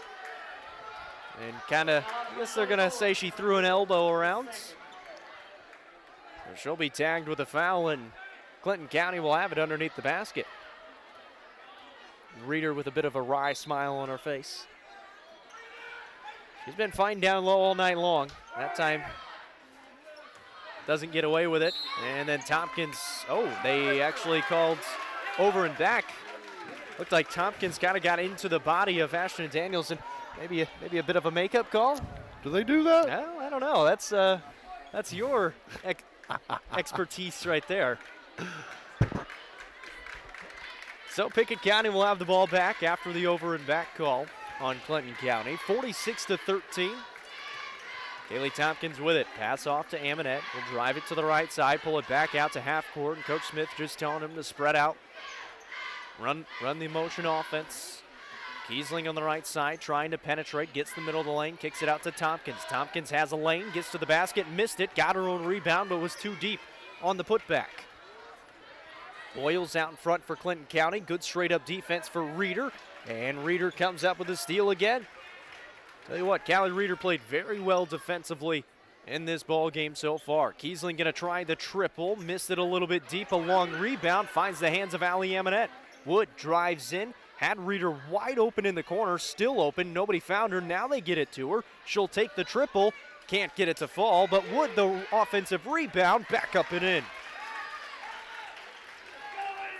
Callie Reeder was just camped out in that corner, and they weren't able to get it to her in the last second, then wasn't able to knock it down, but Shayla Wood is able to knock it down, and Pickett County leads by 35 now, 48-13. At the other end, Sutton misses in the middle of the lane. Rebound picked up by Kaylee Tompkins, and then a foul is called on Clinton County. Looked like they tagged Aisha Sutton on it. That'll be her second. So Pickett County leads 48-13 with 1:45 remaining here in the third quarter. We've got the running clock score, but the clock was stopped at that dead ball. Amonette walks it across the timeline, will pass off to Wood on the right side. She'll go behind the back and find Tompkins. Now Amonette, top of the key, looking to the right side, dribbling it back out towards half court. Will give it back left side to Tompkins again. Tompkins looking for a cutting Kiesling, can't get it in there as the pass is poked away, but got it back. Down low to Amonette, is hounded by a couple defenders, lost it out of bounds, and it'll stay with Pickett County underneath the basket. Interesting fact, Jacob, Pickett County's only given up one field goal in each quarter. They've given up 1-3 right here in the third quarter, no free throws. See if they can close them out right here and hold them to without another field goal. Shayla Wood split two defenders. Did they count the basket? Yes, they did. Shayla Wood, another time she's going to be going to the line for one free throw as she got fouled. Summer Pierce will check in here. That foul was called on Sarah Turner. It's her third. So Shayla Wood at the line with 1:13 to play here in the third quarter. Free throw is good. Shayla Wood recognized for scoring 1,000 points, and she did that back in the semifinals against Sunbright. She played very well in that whole tournament. Was really the leader in all three of those games. Got into some foul trouble in that third game, but still scored a good amount of points. You know what? She did what good leaders do, and she rallied the team, and she kept them emotionally up and kept the energy going and was a great cheerleader from the sideline. Jacob, that's what good teammates do. Kylie Aaron, Cambry Connor, Ava Kiesling, and Macy Threet into the ball game here for Pickett County. Clinton can't get it to fall on the other end. Emmy Lowe also back into the ball game, playing with 4 fouls. Here's Kylie Aaron on the top of the key, down low to Threet, lost it off her foot, fighting for it as Connor comes up with it. Lowe on the right side, dials up the triple, it's short, no good. And the Bulldogs come up with it with 35 seconds to play in the third quarter. Cope will bring it up, take it to the basket, get fouled, and she'll be at the line now for 2 shots. Foul going to be on Pickett County. Looks like they might have tagged Macy Threet with it. Check that, they get Cambry Connor. So Connor picks up her first at the line. Is going to be Mackenzie Cope. Rattles in the first free throw. She's got 3 points so far, all of them coming from the line. Well, the second attempt coming right here. And that one in and out, no good. Good box out by Macy Threet on a spinning Turner, is able to come down with a rebound. 25 seconds to play, Pickett County with it. Here in the third quarter, 51-14 is the score. Emmy Lowe out near half court, trying to drive in on Cope. Will bounce it off to Kiesling. Top of the key now to Aaron, looking down low for three. Couldn't get it into her. Now she gets in the middle of the lane, bounces off to three and lost the handle on it. That's twice now. Macy Three just unable to take a grab of the basketball. So now 8 seconds on the clock, and Clinton County will have a chance to get some points going into the fourth quarter. Into the corner for Little. Takes the triple, can't get it to fall, and that'll end the third. 51-14 at the end of 3 quarters of action, and again, only holding Clinton County to just 1 field goal in that third quarter. We'll be back in 1 minute. Because of the COVID-19 coronavirus, at People's Bank, we've experienced a major surge in the use of our remote banking services. Our mobile banking app with electronic payment options and remote deposit capability is the fastest growing financial service we provide. Whatever banking services you need, People's Bank is leading the way into the 21st century. People's Bank and Trust Company of Pickett County, investing in the future, one customer at a time. Equal housing lender, member FDIC. When your day-to-day work causes pain, when your daily exercise stops you cold, when picking up the groceries or your grandchild makes you ache, call Milestone. Milestone Physical Therapy improves lives. Milestone builds futures by finding the source of your pain. It's not about covering up the aches, it's about getting rid of them. Call 864-8090 for an appointment. 864-8090. Orthopedic care that improves your life. With over 20 years experience, see Laura Reagan at Milestone Physical Therapy.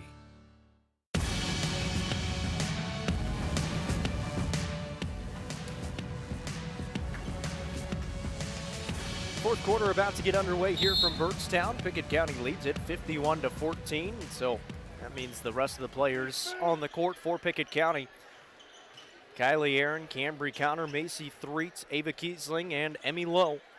Emmy Lowe playing with 4 fouls, so she's got to be a little bit careful. Otherwise, one of the starters going to have to come back in for Pickett County. Threet down low, good nice move, but couldn't get the finish.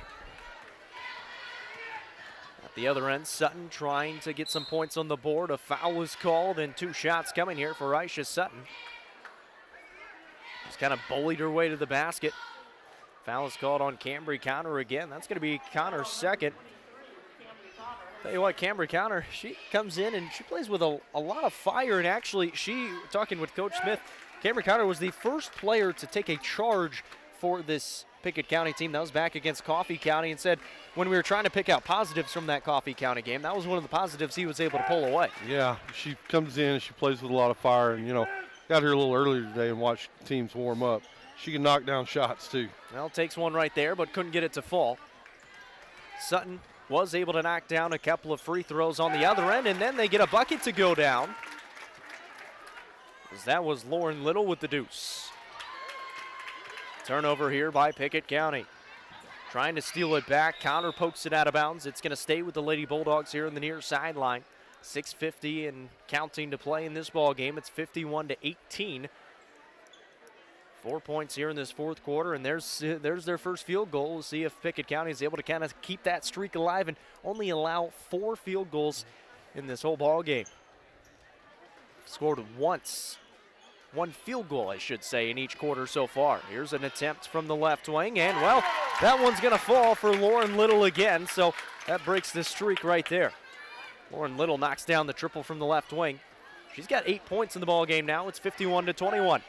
The other end is Kylie Aaron, and Aaron knocks it down off the glass, and a good pass from Emmy Lowe. Yeah, great pass, great finish right there by Kylie Aaron. Good to see the younger kids get in right here, get some run time. 6 minutes remaining in the ball game. Sutton down low, gets fouled again, and she'll be at the line again. Knocked down 2 free throws her last time out. She's got 6 points in this ball game so far. That foul called on Cambry Connor again. Connor has quickly picked up 3 fouls, and we're not even 3 minutes into this fourth quarter. Sutton is able to knock down the first free throw of 2. Tompkins was at the scores table to check in, and then Coach Smith pulled her back. Sutton will try it again. Second one on the way and good. 4-4 from the stripe in this fourth quarter so far. It's 53-23, a 30-point ball game. Some full court pressure here for Clinton County. Emmy Lowe just dribbling through it. Will pass up to Threet. Threet in the middle of the lane, drives it to the basket. That ball out of bounds, and Really pretty good tie-up there from Summer Pierce down low to not foul and get the ball. Yeah, good defensive play right there. Trying to get it up to the goal. She just got the ball kind of stuffed on her. Lucky we didn't lose the ball. Emmy Lowe on the right baseline will pass it over to Ava Kiesling. Can't get it. Lowe, the weak side rebound. Kick it back out to Threet. Puts up the floater. Blocked away by Sutton, but Pickett County still with it. Cambry Connor driving in. Gets fouled by Sutton, and she'll be at the line. So Sutton going to pick up the foul, and Connor going to be at the line now for a couple of freebies.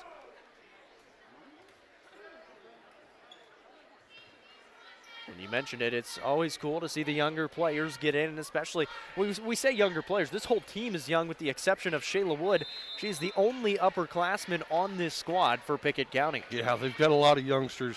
Getting them in right here in a runaway game is going to get them just some experience. I don't know how big of a JV schedule they typically will play. These girls, they practice hard. They're showing up every day in practice too. It's fun when they can get in, get on the scoreboard, come in and contribute. Everybody wants to do that, certainly tonight. No good on both attempts for Connor. She goes 0 for 2, so still scoreless in this ball game here in the fourth quarter. At the other end, Sutton putting up the shot off the glass. Can't get it to fall. Rebounded and back up and in for the Lady Bulldogs. That was Tatum Harlan with a deuce. She's got 5 now. It's 53-25, so slowly but surely cutting into that big lead by Pickett County. Emmy Lowe with it at the other end. Over to Kiesling in the corner. Will fake it 3. She'll drive in, find 3 on the top of the key. Moving right side for Connor, who holds the ball in front of her and rips it through and will pass off to Kiesling. Kiesling looking down low for Aaron. Comes to a stop, puts up the shot. Good defense is altered by Sutton and pulled down by Harlan. 4 minutes remaining in this ball game. On the left wing it goes to Cope into the corner. Will find Little and give it back to Turner. That pass picked off by Ava Kiesling. She's out in front now for Pickett County. 1-on-1, comes to a jump stop, puts it up and missed it, but got her own rebound. Back up, no good. Kylie Aaron a little bit shaken up as she was a little slow to get out of there. And no good on the third attempt from Pickett County again. 3:30 remaining in the ball game. It's 53-25. Into the corner for Clinton County. Give it back out on top to Cope. Cope will drive with the right hand, bounce it down low on the right block for Harlan. A good baseline pass over to Little and knocks down another triple from that sideline. A whistle to get some subs in here for the Lady Bulldogs. And Lauren Little coming alive a little bit here in the fourth quarter. Yeah, Clinton's actually playing pretty well right here. They've knocked a couple of threes down, hit some free throws. They're trying to make the score look a little bit better tomorrow in the newspaper. Well, they come up with a steal this time. It's 53-28 at the other end. The shot is good from Tatum Harlan. So within 23 now, and another steal. And then fouled, and that's going to be free throws coming here for Aisha Sutton. Now going to be called, I believe, on Ava Kiesling. So Ava picks up her first. That's the team's 8th, so it's 1 in bonus free throws here for Sutton. Can't connect on the first. You mentioned it. They are playing a lot better here in the fourth quarter. They've scored their most points in the ball game. They've put up 16 already in this fourth quarter. They only put up 14 through the first 3. Yeah, they've shot the ball a little bit better and had some shots go down. 53-30. Pickett County with the basketball. Low out near half court. Crossing over, now driving in, trying to penetrate, getting to the basket, taking a lot of contact, and then they finally call a foul. I think they were going to try to let it go, and then 2 players came in, and was pretty strong with the basketball. And that time she was altered off her path a little bit. Yeah, her contact right there for sure. Knocked her off balance. A couple of kids ended up going to the floor. Lowe's still standing up with the basketball. She's got really good handles with the basketball. Can dribble really good in traffic. So, yeah. She'll inbound it and find Cambry Connor for a triple try. That one a little bit short, no good. Lady Bulldogs will bring it up now. This is Daniels passing on the left baseline, on the left block, looking for a shot, putting it up off the window, and good. That was Chloe Longwell with her first 2 points. We've got a whistle, and looks like they're going to bring another sub in here for the Lady Bulldogs with 1:15 to play in the ball game. They're going to get Macy Tucker in there, so they're going to have everybody playing this one as well. 53-32 the score with 1:13 to play. Cambry Connor picking up her dribble, will bounce it off to Emmy Lowe. Up it goes to Kylie Aaron, fakes a three, will pass it right side for three. She'll fake a shot, drive in, get to the basket. It's blocked away by Macy Tucker. Out ahead is Longwell. Under a minute to play in this ball game is Pickett County. They're going to move to 13-3 on the season, an identical record for the boys Bobcats team, as obviously they've got a game coming up right after this one. They'll take on a very good Bulldogs team, 13-1 on the season. 35 seconds to play in this ball game. A turnover by Pickett County. Bulldogs back with it. And a steal for Emmy Lowe. 28 seconds to play, and we'll see if they just try to dribble this basketball out. David Kiesling will bring it across the timeline. This is about the only time you'll see Coach Smith not really up on his feet and kind of getting into his team. Yeah, he knows this game is over. He's still coaching them over there. He's a little more relaxed now. He knows the game is in hand. It's going to be another good win right here for the Lady Bobcats. 53-32 is going to be our final score. The Bobcats only scoring 2 points in that fourth quarter, but it didn't matter. 53-32, the final score. The Pickett County Lady Bobcats knock off the Clinton County Lady Bulldogs. They improve to 13-3 on the season. We'll take a short break, come back, and break it down for you. Going to the doctor regularly. It's not your favorite thing in the world, but it is the key to staying healthy. So schedule an annual physical with Birdstown Medical Center. 864-3187. A lot can change in a year. Better to fix it than wonder, right? 864-3187. Birdstown Medical Center was started by local people to take care of neighbors and friends, like you. Schedule your wellness exam now. Most insurance is accepted. Birdstown Medical Center, the local way to stay well. Most insurance ads end at competitive rates, as if that's all that matters. As your local professional insurance agent, that's just where Kiesling Insurance begins. When it comes to insuring your home, your car, or your business, Kiesling Insurance offers you personalized service and advice, along with a choice of companies to fit your needs. And yes, competitive rates, too. When you need insurance, call them, or be sure and contact the team at Kiesling Insurance or visit them online at KieslingINS.com for details about life, home, auto, or business.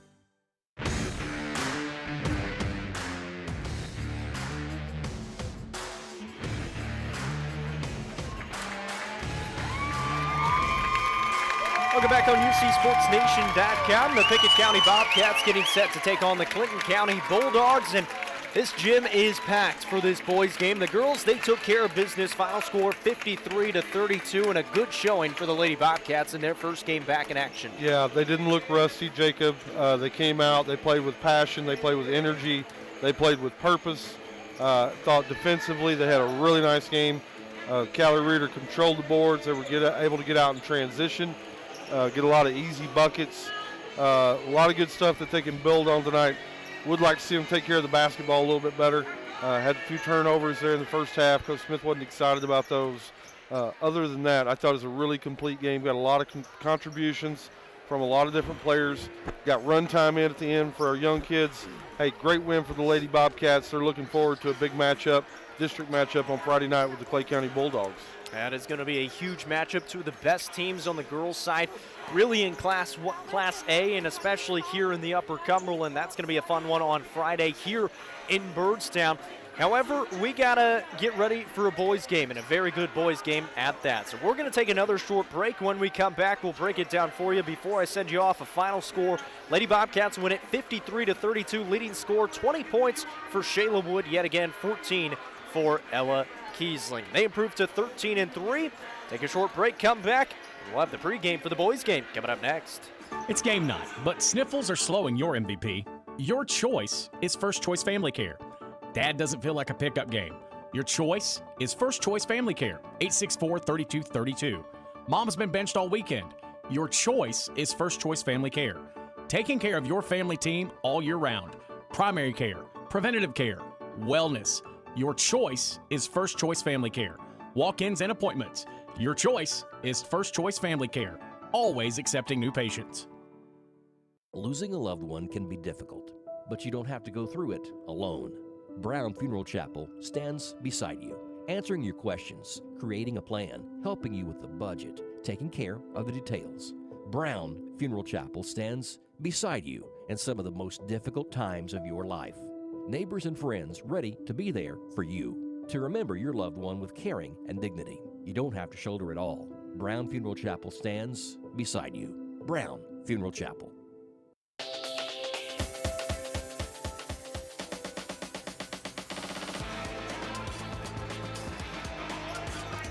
Well, the boys in back are town playing over the speakers. The boys are back in town. The Pickett County Bobcats finally back here in Birdstown. Both of these teams have not played here at home since December 7th when they took on Red Boiling Springs in their first district game of the year. It's been quite some time since we've been back here at the Bobcat Den. Yeah, it's nice. The ride up this afternoon from Cookeville was nice. Great view over here, Jacob. A lot better ride than all the way to Oneida. That's a hump for us. So, yeah, great atmosphere tonight. Should be an excellent basketball game. Well, it's a huge rivalry game, and I think some might say this is probably their biggest rivalry game of the year because they only get to play them one time, whereas Clay County, Livingston, they get to play them usually 2 times in a year. Clay County, they got to play them 4 times last year, at least on the boys' side. So those times they get to see those teams quite a bit. This time, it's one game, and it's either here in Birdstown or it's at Clinton County in Albany. And so it's a lot different. It's a little bit more special. These two teams, very, very good. The Bulldogs 13-1 on the season, just suffered their first loss of the season in the Las Vegas Prep Championship back over Christmas break. Pickett County Bobcats 13-3, picked up 3 big wins down in Florida. Yeah, let's talk just a little bit about Casey's keys for the game tonight, Jacob. We'll talk about Pickett County first. So, as we mentioned, I think, in the girls' game, you know, these schools only 8 miles apart, and it's considered one of the biggest rivalry games of the year for both teams. Really important. Both teams want to win this game. It's a big feather in their cap. It's bragging rights for, schoolyard or wherever they end up meeting up after school to go play ball in the summertime. So we'll look for that. It's going to have the feel of a sectional game. We've got a lot of fans here in the stands, pretty packed. Clinton's brought a nice contingent of folks here. So we'll look for that. It's going to be a lot of momentum swings and changes throughout this game, Jacob. There's going to be a lot of emotions involved. So really the Bobcat veterans need to show leadership tonight in terms of composure and erasing the last play and focusing on the right now. Secondly, the best 2 quarters of defense effort all season. Last game for the Bobcats versus Wayne County down at the Innisfree Beach Bash down in Florida. They had an 18-1 run where Zach Eminet after the game said, hey, good offense, or good defense creates good offense. So we'll look for that tonight as well. I thought they overplayed passing lanes really nicely in their last game, forced the set to get started further away from the basket, really forced some frustration by their opponent. When you get good defensive help, a lot of times when you're overplaying, your man's going to beat you. I thought Pickett County also did an excellent job in rotating over, getting defensive help coming from the weak side. We'll look tonight and see if they can continue to build on that. I think they must fear the mullet, Jacob. That's Mr. Melton. My scouting report and sources tell me he can be a really prolific scorer. Let's see who draws that defensive assignment tonight and keep an eye on that matchup. And then lastly, in games where the Bobcats haven't played well this season, turnovers were a key for the poor play. So I think really limiting turnovers, value in each possession, it's going to be a really big key, Jacob, for tonight for the Bobcats. An important thing to note, Will Aminet, he's back. He's playing basketball. He played in all 3 games down in Florida. It sounds like he's pretty much back to 100%, and he will be playing for the rest of the season. And that was something that was up in the air. We didn't quite know, but Will is going to be back, and he's going to be at that point guard position for Pickett County. On the other side for Clinton County, mentioned it, 13-1 on the season. You go back and you look at the last 4 times these teams have met. Pickett County has not beaten the Bulldogs in the last 3 years. You got to go back to 2018 when Pickett County won 60-45. Since then, 72-39 victory, 48-34, and then last year a 1-point contest, 59-58. Yeah, I can tell you the Bobcat seniors do not want to leave Pickett County High School and say we never beat Clinton County, Kentucky. So you got that on the line tonight. Let's talk real quickly about the keys for the game for Clinton County. We know they're a very dangerous team offensively, Jacob. Just to get invited out to that Vegas Preps tournament, you got to have a pretty good resume. You got to be a pretty good team. They played at a very high level and very tough competition, and their record is outstanding. Only lost 1 game so far. I think they want to try to get early momentum, take this crowd out of the game, and then really force Pickett County into some poor shot selection, create some turnovers, just create some possessions offensively where Pickett County's not able to get exactly what they want, get them frustrated. So those are tonight's Casey's keys for the game, Jacob. You mentioned Blake Melton. He can shoot it. He's got the mullet. Rockin' number 44, a senior guard. They've also got some size. Nick Delk, another senior. He's 6'5", and Adam Hay, another 6'5" player for this Clinton County team. We'll take a short break. When we come back, we'll hear from head coach Joseph Amonette. That's coming up in a little bit. 117 years of serving the Upper Cumberland. Not many businesses can say that. Union Bank can, and yet Union Bank keeps changing to meet the needs of today. Mobile banking, text banking, you pay bills, Union Bank makes your life easier. And when you want to dream a new home, a new business, new car, local people sit down with you to make it happen. Union Bank, Highway 111, Birdstown, also Jamestown and Clark Range. Years of service, modern tools to be your bank. Union Bank, member FDIC, equal housing lender. Since 2007, Dale Hollow Exxon has been serving this community. That's a lot of buzzer beaters and great wins. Jason Meadows and the team at Dale Hollow Exxon love the Bobcats and are proud to support the team. On your way to the next game, swing in for a fill-up.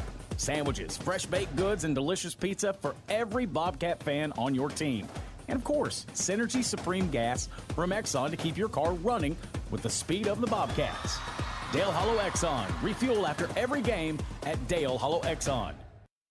Tip-off is coming. Bobcats basketball, the People's Bank countdown to tip-off.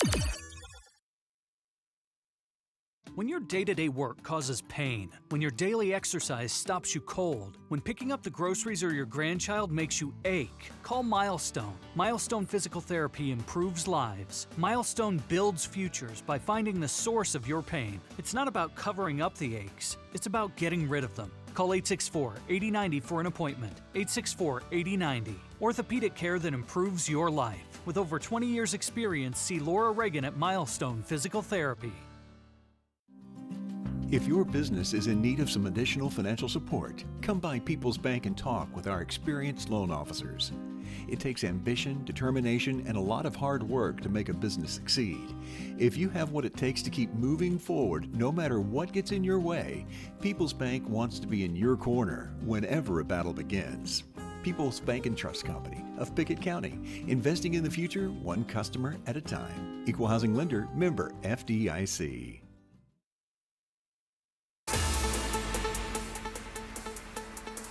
Welcome back here on Pickett County Bobcats basketball, talking with head coach Joseph Amonette of the Pickett County Bobcats. Coach, 13-3 on the season now after going 3-0 down in Florida, and sounds like you guys had a pretty good all-around trip. Just kind of take me through it, give me a little bit of a recap, and it sounds like defensively you guys really turned up the pressure.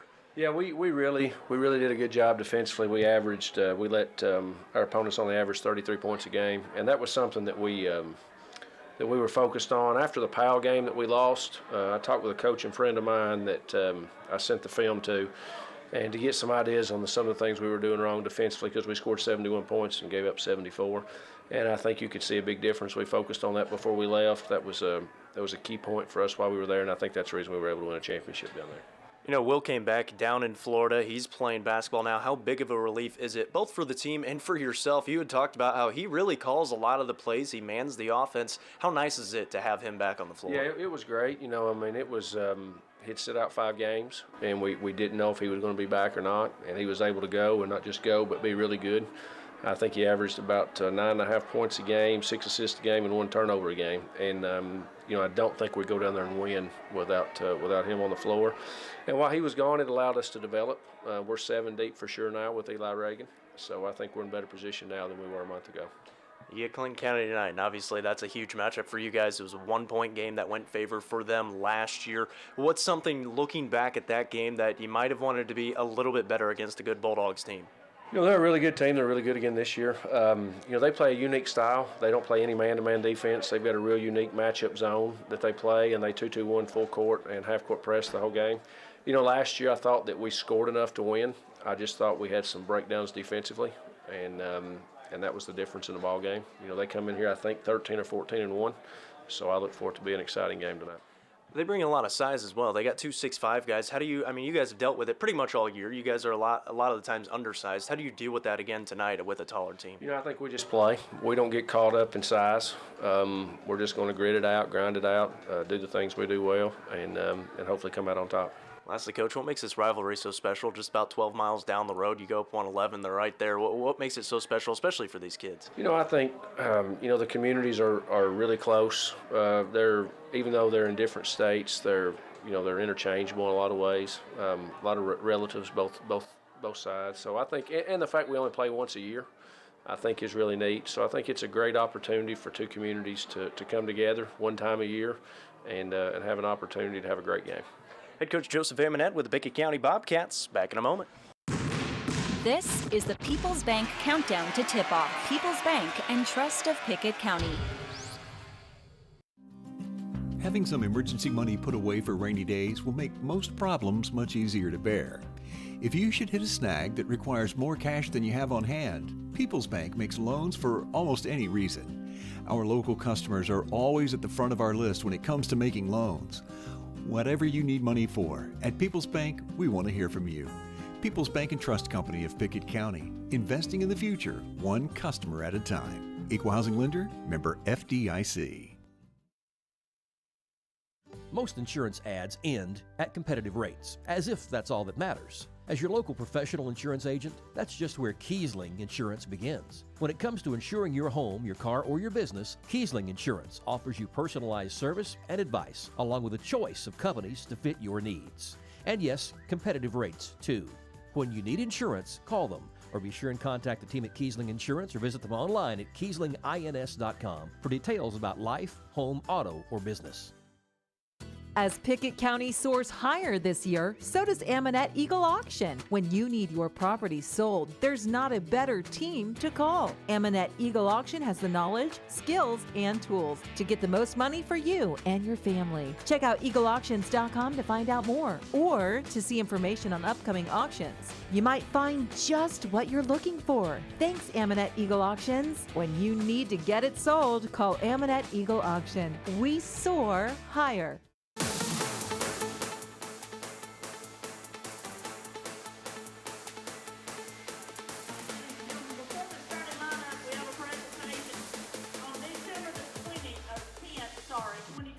Welcome back here at Pickett County High School, and it's the night of accolades here for these Pickett County players and coaches. Zach Amonette on the court right now. He's being presented a basketball for scoring 2,000 career points. Was able to do that a couple of weeks ago. I believe that was in that Gordonsville game when he dropped 24 points in that game. A really good game, and he's a pretty good player. Yeah, he's a great player, Jacob, but he's also a great kid.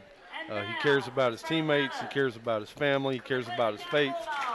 He's a super outstanding kid. His parents have done a wonderful job at raising him. Well, this matchup is going to be a fun one. Let's bring you the starting lineups from both sides. The Clinton County Bulldogs, they are going to be without one of their usual starters in Colton Wetzman, who rolled his ankle a couple of weeks ago, came back and played in Las Vegas, and then actually dislocated his shoulder, so he is out of this matchup. And, well, I take that back because, well, he just came out there, so he is going to be starting in this game. We were talking to their broadcaster before the game saying he dislocated his shoulder, so he must be all right because he's actually going to be starting in this game. So Colton Wetzman will be starting along with Blake Melton, Nick Delk, Adam Hay, and Bryson Cross. This is a senior-laden team. Those are all seniors for this Clinton County team. On the other side, for the Pickett County Bobcats, well, they've got some senior leadership as well. Will Amonette will start off in this ball game wearing that number 3 jersey. Hunter Wattenbarger, another senior, starting in this one. His brother Heath is going to get the start in this one alongside Caleb Lohorn and Zach Amonette. Casey, this game going to be fun. The Pickett County Bobcats 13-3, the Clinton County Bulldogs 13-1. These two teams very close last year, a 1-point ball game going in favor of Clinton County. And the Pickett County Bobcats, none of these players have beaten the Clinton County Bulldogs yet. Yeah, and that's on their mind too, Jacob. While coach and everybody may play that down, as a player, you don't want to be the team or the year that was never able to get it across the goal line with this Clinton County bunch. So that's on their mind. They want to leave the school, make sure they grab this win right here. They're going to be up for it. But I'll tell you what, Jacob, Number 44, Melton. His Billy Ray Cyrus mullet may be the best one I've seen in a long time. He's got that. He's got the Amish beard to go along with it. We'll just say he doesn't look like a basketball player, but he can shoot the lights out. He has got a stroke. Watching him in warm-ups, he can knock it down. The Pickett County Bobcats win the tip, and we are underway from Byrdstown. This one is going to be fun. The Bobcats start off with it first against that matchup zone. Down low, Wattenbarger got open. He'll lay it up and in for his first 2 points of the contest. Good pass from Amonette on the right wing, that being Zach. Bryson Cross will handle the point guard duties for this Bulldogs team. He'll bring it up.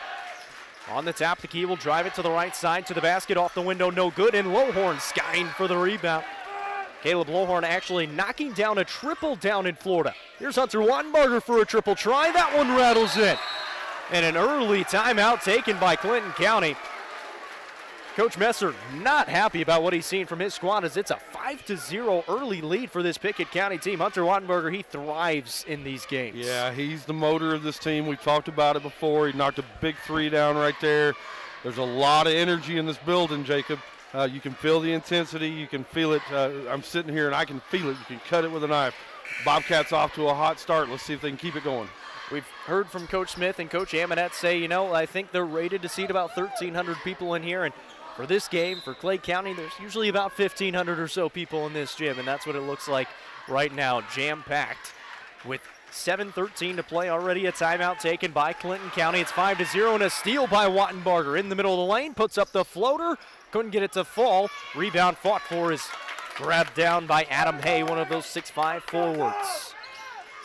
Back the other way we go. Inside, kick it out to Delk. He'll fire away the triple. That's an air ball. Actually hit the backboard, was very short. Delk, he doesn't take a lot of those. He's only taken about 18 of them and has only hit 5. So missed on one end and then comes up with a steal at the top of the zone on the other end. Takes it to the hoop and lays it up and in. Nick Delk, a prolific scorer. He averages 18 points a ball game. 5-2 lead here for the Bobcats. Back with the basketball. Heath Wattenbarger on the top of the key will give it over to his brother Hunter on the left side. Will get it back, move it right side for Zach on the baseline. It goes to Heath. Heath, middle of the lane, kick it back out to Will, top of the key.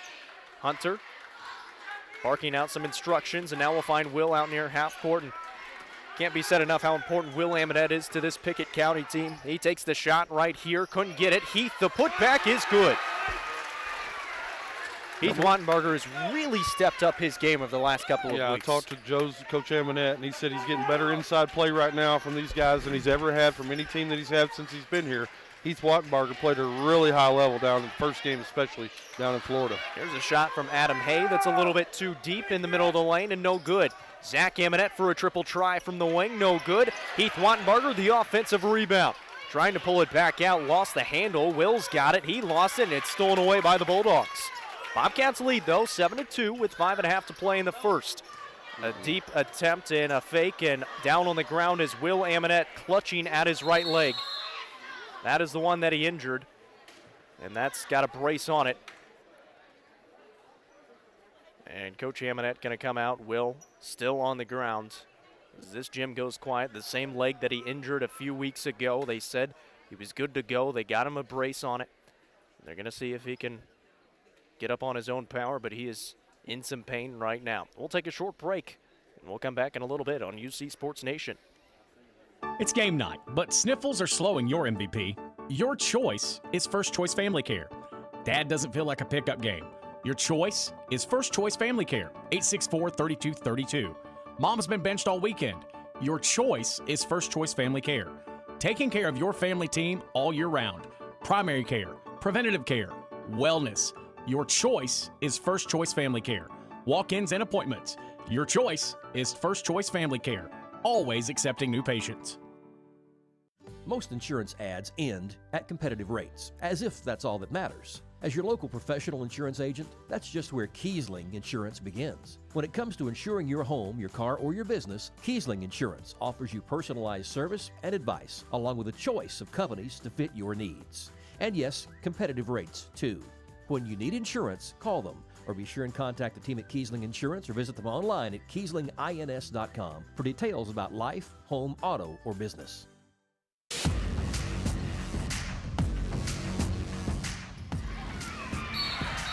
Well, out of the break, the Bobcats come up with the basketball and then fouled down low by the Bulldogs. Will Amonette was able to get up and walk off on his own power and visibly upset, obviously. Hurt the same leg that was hurt earlier on in the year that kept him out of 5 games this season.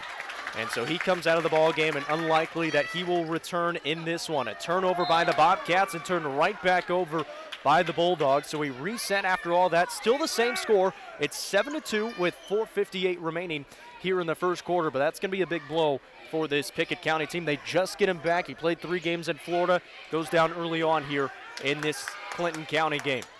Here's a steal by Melton again, and another turnover by Pickett County, and turned back over again by the Bulldogs. That's 2 times in a row now. The Bobcats turn it over, and the Bulldogs give it right back. Yeah, we're 3 minutes into the game here, Jacob. The Bobcats have already got 4 turnovers so far, so got to figure out how to take care of the basketball. Will's out now. Jacob Amonette going to have to step up, really take care of it right here. I guess the fortunate thing about it, they've done it without him for 5 games. They've kind of learned how to play without him. They get it up the court this time and find Heath Wattenbarger down low for 2 points. Casey mentioned it, Jacob Amonette was the man to check in, and he will take on those point guard duties. He was kind of the guy to do it. The freshman filling some big shoes for his brother. 9-2 here in the early going. Down low is Cross, and Cross is able to muscle in a deuce. And some big points there for the Bulldogs, who were held scoreless for quite some time. 4:09 to play in the first quarter. It's 9-4. Hunter Wattenbarger with the basketball on the left wing. We'll find Jacob Amonette, top of the key, and move it off to Zach right side. Jacob fakes a 3, drives in. Kick it off to Hunter on the left wing. Under 4 to play in this first quarter. Jacob Amonette on the top of the key, drifting towards the left side. Finds Hunter on the wing. Give it back out to Jacob again. And again, going up against kind of that matchup zone defense. It looks like a little bit of a 2-3. More of a matchup, so they can kind of drop down into a man-to-man if they need to. Heath Wattenbarger spotting up for a baseline jumper and knocks it down. Yeah. He's got 6. That little short corner right there, they challenged him that he couldn't make it, and he said, yes, I can, knocked it down. It's 11-4 in the early going with 3:23 to play in this first quarter. Pass in the high post, forced all the way out near half court by Caleb Lowhorn. Cross has it, crosses over on Lowhorn, gets to the basket, lays it up and in with a good finish with the left hand. And now Bryson Cross is hurt down low. He took a spill after coming down on the hardwood fairly hard, and it looks like he's just a little bit shaken up. He'll get back up on his own power with some help from his teammate Colton Wutzman, and he'll try to walk it off. Looked like he might have gotten hit in the face. It looks like he might come out of the ball game. We'll see if they try to let him stay in. But after that score, 11-6 with 3:08 to play in this first quarter. A very eventful first quarter so far. Yeah, we've had a lot happening. A lot of different mechanics going on here at this game. We'll keep an eye on a lot of the different matchups and substitutions and personnel. Well, we'll get our first look at Cohen Davis here as Bryson Cross did check out there. He looks to be all right, kind of got hit in the face, so he'll take some time to try to feel a little bit better and then get back into the ball game. But Cohen Davis, a sophomore guard now, into the game. Here's Heath Wattenbarger. He's going to be fouled by Colton Wutzman on that right baseline. Wutzman didn't let him get past him that time. No, that's a mismatch right there. Heath Wattenbarger's pretty mobile. He can get to the goal. He's got a guy that's trying to guard him that's not as mobile, a lot more physical. He physicaled him right out of bounds right there. Get our first look at Eli Dearborn as he checked in for Wutzman, who picked up his first foul. It's 11-6 with 2:45 remaining in the first quarter. This is Zach Amonette on the right side, left open, lets it fly, knocks it down. Well, that's one guy you really don't want to give space on the perimeter. Yeah, we know he can knock it down. Look for Zach to have a big game. His brother's out. They're going to need somebody to step up, score and roll. Zach gets his first triple of the ball game and his first points of the game. Here's Melton, who hasn't taken a shot yet, looking down low for Delk, backing down Wattenbarger, puts up the shot, and good defense by Wattenbarger to stay straight up. A fight for it on the ground, and they're going to say Lowhorn was out of bounds, and it's going to stay with Clinton County underneath the basket. Sub going to come in here for the Bulldogs. That'll be Braden Stockton. Stockton checks in for Melton, and attending to Bryson Cross on that sideline for Clinton County, just kind of putting some paper towels, maybe a little bit of ice on his eye. Down low, Heath Wattenbarger battling against Nick Delk is going to be fouled by Heath Wattenbarger. That'll be his first and the team's first. Bulldogs will take it out again underneath the basket. Get our first look at Eli Reagan here. So not a whole lot of size on the court for Pickett County, but they've done that all season long. Delk, the inbound, goes over Weinbarger, can't get it. Hay, the offensive rebound, back up and in. Adam Hay with 2 points. It's 15-8 with 2:07 remaining in the first. Jacob Amonette with the basketball will pass off to Zach. Skip it over to Hunter, left wing. Fakes left, fakes right. Still with it. We'll pass off to Jacob out near half court. Jabs to the right side. We'll find Zach, who will fake a three, trying to drive it to the left side, but good defense there by Dearborn. And then we got a foul call on Clinton County. That's going to be on Brayton Stockton. That'll be his first. Heath will check back in here for Caleb Lowhorn. And a special happy birthday shout out to Caleb. Yeah, happy birthday to Caleb Lowhorn today. Big 18. So he's going to try to get his team a victory for the first time against this Clinton County team since 2018. The last time this Pickett County team beat Clinton County, it was here in Birchtown, 60-45. Hunter Wattenbarger with the basketball. We'll give it over to Jacob Amonette right side, looking for Zach in the corner. Zach still dribbling on the right wing, reverse it on along the perimeter. Over to Hunter left wing. 90 seconds on the clock, leading by 7 are the Bobcats. Jacob Amonette getting to the lane, putting up the floater. That should not be a charge. I don't agree with that call. Amonette knocked down the shot, and then a very soft contact on the weak side of it. They call a charge on Jacob Amonette. Not a lot of contact on that one. They've passed on a lot of contact. Not a lot of contact right there. Either way, it's going to be the first foul on Jacob Amonette. 15-8 here in the early going. 1:24 to play in this first quarter. Only the second team foul on the Pickett County Bobcats. Bryson Cross back into the ball game here for the Bulldogs. On the left wing, he's got it. Will pass off to Stockton, top of the key, looking down low. Good defense by the Bobcats. Didn't let him get it down there. Delk on the right corner, trying to drive in, kick it out. Eli Dearborn fires away the triple. It's off the mark, no good. Good weak side rebound by Wattenbarger, and this is a Clinton County team. They don't shoot it terribly well from deep. It's going to be a traveling violation on Pickett County. Zach Amonette had it, and it'll be turned over back to Clinton County, but back to my point, only a 29% three-point shooting team for this Clinton County ball club. 15-8 with under a minute to play in this first quarter. Into the high post to Dearborn, backdoor cut for Stockton underneath the basket, and a good finish for Braden Stockton. He gets 2 points and makes it 15-10. Bobcats still leading by 2 possessions. Reagan, pass off to Hunter on the wing. Give it back out to Jacob out near half court, looking right side, and they're going to try to waste some time and try to get the final shot. Obviously, the Bulldogs are going to try to speed them up if they can. Jacob Amonette, pass off to Zach. Zach drifting towards the right side with 23 seconds now. Just creating space, wasting time. Still dribbling around with 17 seconds in counting. Zach waiting for a screen now with 10 seconds. Zach driving to the right side after he lulled his defender to sleep. He got fouled, and he'll be at the line for 2 shots. Yeah, Zach Amonette was going to get that last shot off. He got a high screen from Heath Wattenbarger. Was going to try to figure out whether to work it left or right. He ended up going right, getting to the bucket. Somebody grabbed his arm on the attempt. He's going to go try to knock down a couple of free throws. It was Cohen Davis who got tagged with the foul. It's his first and the team's 4th at the line is the senior. Knocks down the first free throw.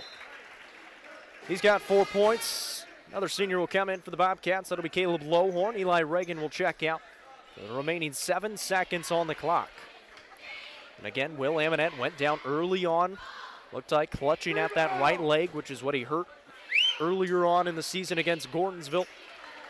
Zach good, 2 for 2. 5 seconds now for the Bulldogs, down 17-10. A baseball pass up to Stockton with 2 seconds. Cross at the buzzer, short, no good. First quarter comes to a close, and the Pickett County Bobcats lead the Clinton County Bulldogs 17-10. Take a short break, second quarter action on the other side. At People's Bank, we have money to lend and we would like to talk with you. If you're dreaming of a vacation, then go ahead and make those reservations. We provide funding to consolidate your debts, make home repairs, purchase a new car or truck, or anything else you can think of. The entire process is simple, with competitive rates, flexible repayment terms, and personal service that excels. People's Bank and Trust Company of Pickett County, investing in the future, one customer at a time. Equal housing lender, member FDIC. Losing a loved one can be difficult, but you don't have to go through it alone. Brown Funeral Chapel stands beside you, answering your questions, creating a plan, helping you with the budget, taking care of the details. Brown Funeral Chapel stands beside you in some of the most difficult times of your life. Neighbors and friends ready to be there for you, to remember your loved one with caring and dignity. You don't have to shoulder it all. Brown Funeral Chapel stands beside you. Brown Funeral Chapel.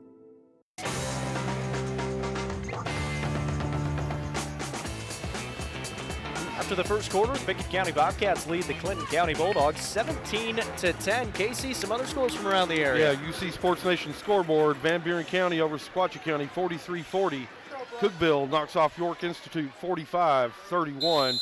Cumberland County knocks off Clark Range 45-34. Big win right there for the Lady Jets. And Livingston Academy over DeKalb 54-45. Jacob, back to you. Here's Delk down low, gets an easy 2 points on a back screen set on that left block. And Delk is able to find his 4th point of the ball game, make it 17-12. This is Zach Amonette on the right wing for the Bobcats. On the right baseline now to Heath Wattenbarger. Kick it out to Hunter. Hunter dribbling with the left hand will take it towards half court. Again, Will Amonette out of this ball game. Have not seen him come back in. Zach Amonette firing away the triple, no good. Hunter the weak side rebound. Kick it back out to Heath, off to Hunter. Left open, lets it fly, knocks it down from the corner. Wattenbarger to Wattenbarger. Nice pass from his brother right there. He's in the corner.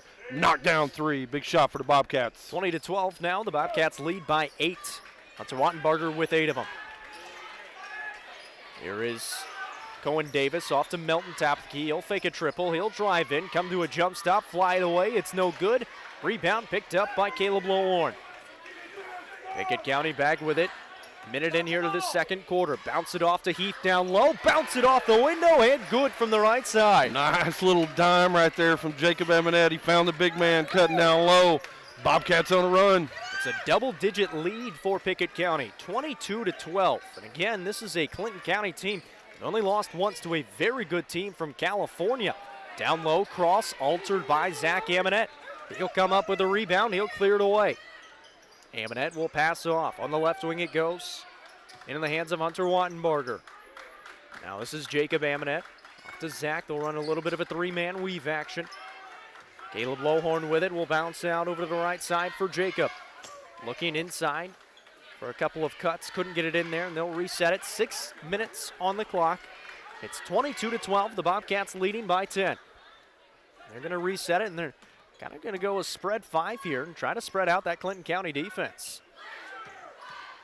Jacob Amonette penetrating, getting to the basket, off the window, and good. What a drive from the freshman. Wow. Very nice play by Jacob Amonette. He got in there, got it up high on the glass, and was able to get it run. Bobcats on a 7-0 run now, Jacob. 24-12 at the other end. Cohen Davis, a nice little pull-up jumper from the right side. They've had 5 different scorers so far. Caleb Lowhorn, skip it over to Hunter on the left wing. Firing away another triple, and nothing but nylon for Hunter Wattenbarger. He's got 11 points in this ball game. He loves to play in these competitive ball games. Yeah, Bobcats now on a 10-2 run. Hunter Wattenbarger right there, the big shot. Here's Melton trying to answer from the left side. It's off the back iron, no good. Rebound loose, picked up by Hay. Back up and in for Adam Hay. That's where it helps to be 6'5" over the shorter Caleb Lowhorn. Yeah, you don't see Caleb Lowhorn get out rebounded a whole lot. He got a pile on that one. Just able to get over the top of him and get the bucket. Jacob Amonette fighting again to the basket, draws the foul. He'll be at the line and flexes on Cohen Davis. Wow, really nice play. Jacob playing at a really high level right now. He's been able to get to the basket a couple of times, draw the contact, get the and one. He's going to go right here and try to finish the three-point play the hard way. He does just that. He's got 5 points. Jacob Amonette filling in just fine for his brother so far, and it's now 30-16. The Bobcats leading by 14. Melton will bounce it on the right side into the hands of Cross. Back to Melton, top of the key, fires it away. Off the mark, no good. Rebounded by Zach Amonette. He'll bring it up. Top of the key, steps back, fires away the triple. He knocks it down. How about this showing from the Pickett County Bobcats? Another triple goes down, and it's 33-16. Clinton County needs a timeout. We'll take it with them. Back in a minute. Time is money, and if your car's transmission is out of sorts, if your heating and cooling system is on the fritz, if your car will not start, it's costing you time. Pryor's Auto Spot gets it repaired. Work done right, on time, and that puts money back in your pocket. And Pryor's has tires to keep you running. No need to go anywhere else. Pryor's Auto Spot, 8410 Highway 111. Save time. Schedule your repair job at pryorsautospot.com. Getting your vehicle repaired. Pryor's. When your day-to-day work causes pain, when your daily exercise stops you cold, when picking up the groceries or your grandchild makes you ache, call Milestone. Milestone Physical Therapy improves lives. Milestone builds futures by finding the source of your pain. It's not about covering up the aches, it's about getting rid of them. Call 864-8090 for an appointment. 864-8090. Orthopedic care that improves your life. With over 20 years' experience, see Laura Reagan at Milestone Physical Therapy.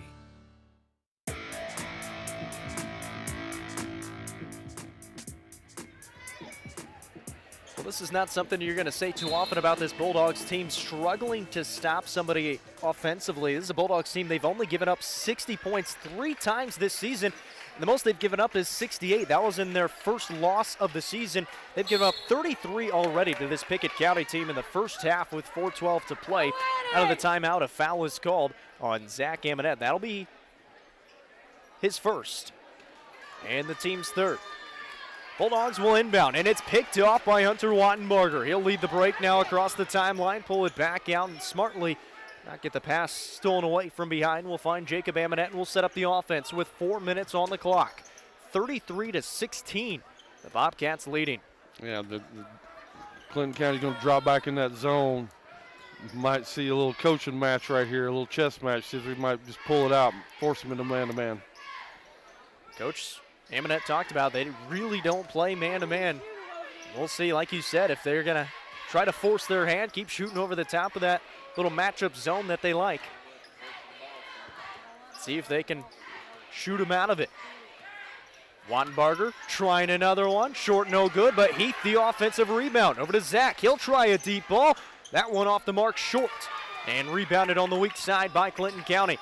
Up ahead it goes to Cross on the right side. He'll drive in, bounce it off to Delk. He'll lay it up and in from the right side, and some much-needed points for Clinton County. Makes it 33-18 with 3 minutes remaining in the first half. There's a one-handed pass up to Zach Amonette. Strip it all the way over to Hunter in the corner for another triple try. Off the back iron, no good. And Adam Hay is able to bring down the rebound, and Will Amonette back out on the bench in uniform. We'll see if he tries to come back into this ball game.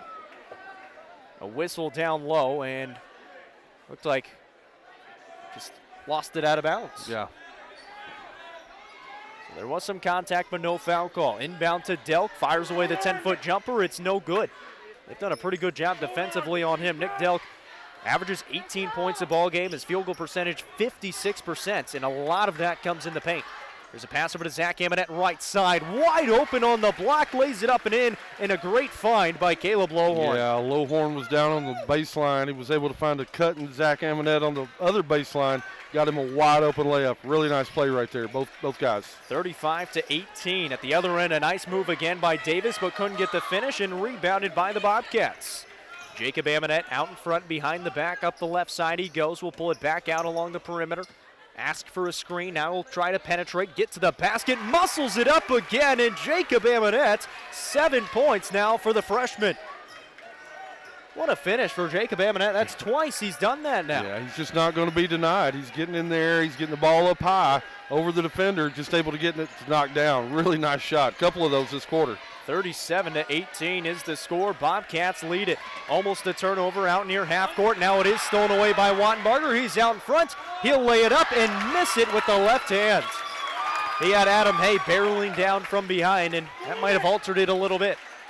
Not too many times he's going to miss an open layup. At the other end, Delk turns around on Heath and misses.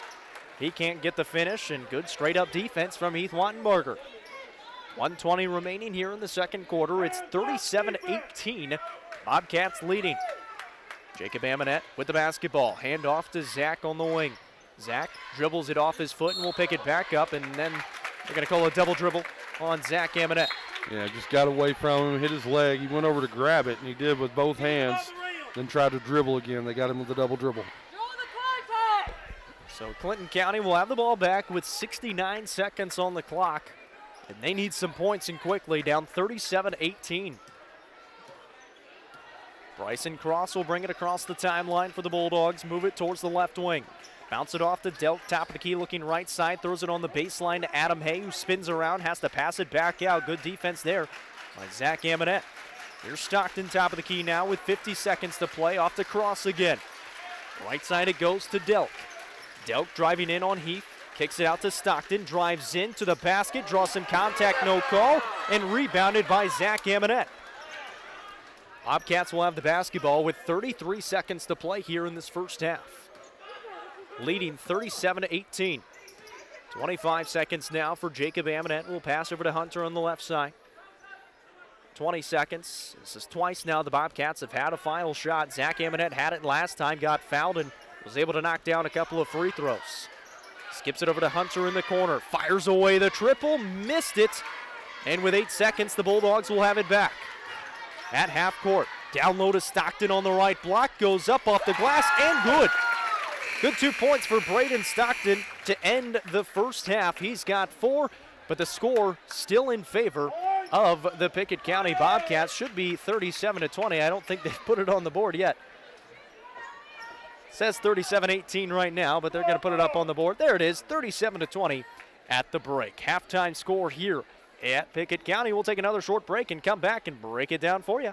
Since 2007, Dale Hollow Exxon has been serving this community. That's a lot of buzzer beaters and great wins. Jason Meadows and the team at Dale Hollow Exxon love the Bobcats and are proud to support the team. On your way to the next game, swing in for a fill-up. Sandwiches, fresh baked goods, and delicious pizza for every Bobcat fan on your team. And of course, Synergy Supreme Gas from Exxon to keep your car running with the speed of the Bobcats. Dale Hollow Exxon. Refuel after every game at Dale Hollow Exxon. 117 years of serving the Upper Cumberland. Not many businesses can say that. Union Bank can, and yet Union Bank keeps changing to meet the needs of today. Mobile banking, text banking, you pay bills, Union Bank makes your life easier. And when you want to dream a new home, a new business, new car, local people sit down with you to make it happen. Union Bank, Highway 111 Birdstown, also Jamestown and Clark Range. Years of service, modern tools to be your bank. Union Bank, member FDIC, equal housing lender. As Pickett County soars higher this year, so does Amonette Eagle Auction. When you need your property sold, there's not a better team to call. Amonette Eagle Auction has the knowledge, skills, and tools to get the most money for you and your family. Check out eagleauctions.com to find out more or to see information on upcoming auctions. You might find just what you're looking for. Thanks, Amonette Eagle Auctions. When you need to get it sold, call Amonette Eagle Auction. We soar higher. Getting sick. Is there anything worse? When it happens, it's good to know neighbors are right there to help you. Byrdstown Medical Center. Local people started it. So neighbors and friends would have a place focused on wellness. So when you're not feeling your best, get the answers. Byrdstown Medical Center, 864-3187. 864-3187. Call them when you're not feeling your best. Most insurance is accepted. Byrdstown Medical Center, the local way to stay well.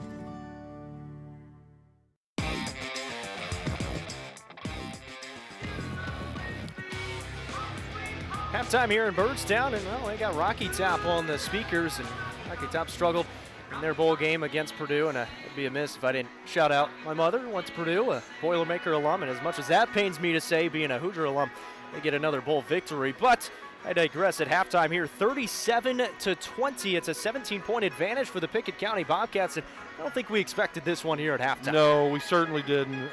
Pickett County came out playing with a lot of energy, a lot of passion. Hey, their floor general went down, went to the locker room. He was able to come back. He's still wearing his uniform. We're uncertain of what his status is for the rest of the game. Felt like they really bonded together when he went out of the game. Jacob Amonette came in, played at an extremely high level. He's able to work his way down off the bounce, get into the rim, get 3 shots up right there in the second quarter, able to get all of them down, get a couple of and ones as well. He's playing at a very high level. Hunter Wattenbarger also playing with high energy, high emotion. He's came in, gave some really good minutes, knocked down a little short corner jumper right there. It really extended their defense, allowed us to get in there. Zach Amonette, a couple of big threes in the game. Bobcats put up 17 in the first, 20 in the second. Really playing with a lot of energy here, Jacob. At Clinton County, they've only lost 1 game. They play with a lot of pride. You can expect them to make a run back at Pickett County here in the second half. So Pickett County's got to be ready for that. I'm sure that's what Coach Joseph Amonette is talking to his team about right now. Just got to come out with that same intensity level, that same energy, see if they can figure out a way to close them out right here in the third quarter. This is a Clinton County team that doesn't give up a whole lot more than 50 points a ball game as well, and Pickett County already putting about 37 in the first half. And again, we're seeing the defense for Pickett County step up. They give up only 20 in that first half on the season. Pickett County is only giving up 50 points a contest now, so that number's still dropping for them. They're averaging 68 points a ball game, which is the most that this Clinton County team has given up all season long. That was in their lone loss of the season. So both sides of the ball working very well. They're able to knock down shots. You mentioned Will going down. Jacob stepping up and playing very well.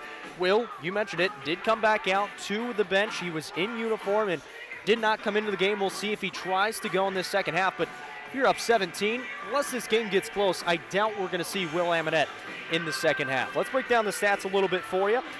11 points was the leading score for Hunter Wattenbarger, and I will say I've only got him tallied up to 36, so I'm missing a point somewhere. But Hunter, I have him for 11, 10 for Zach Amonette, 8 for Heath Wattenbarger, and 7 for Jacob Amonette. On the other side, a pretty balanced attack as well. 5 different scores for the Clinton County Bulldogs. 4 for Braden Stockton, 6 for Nick Delk, 4 for Adam Hay, 2 for Cohen Davis, and 4 for Bryson Cross.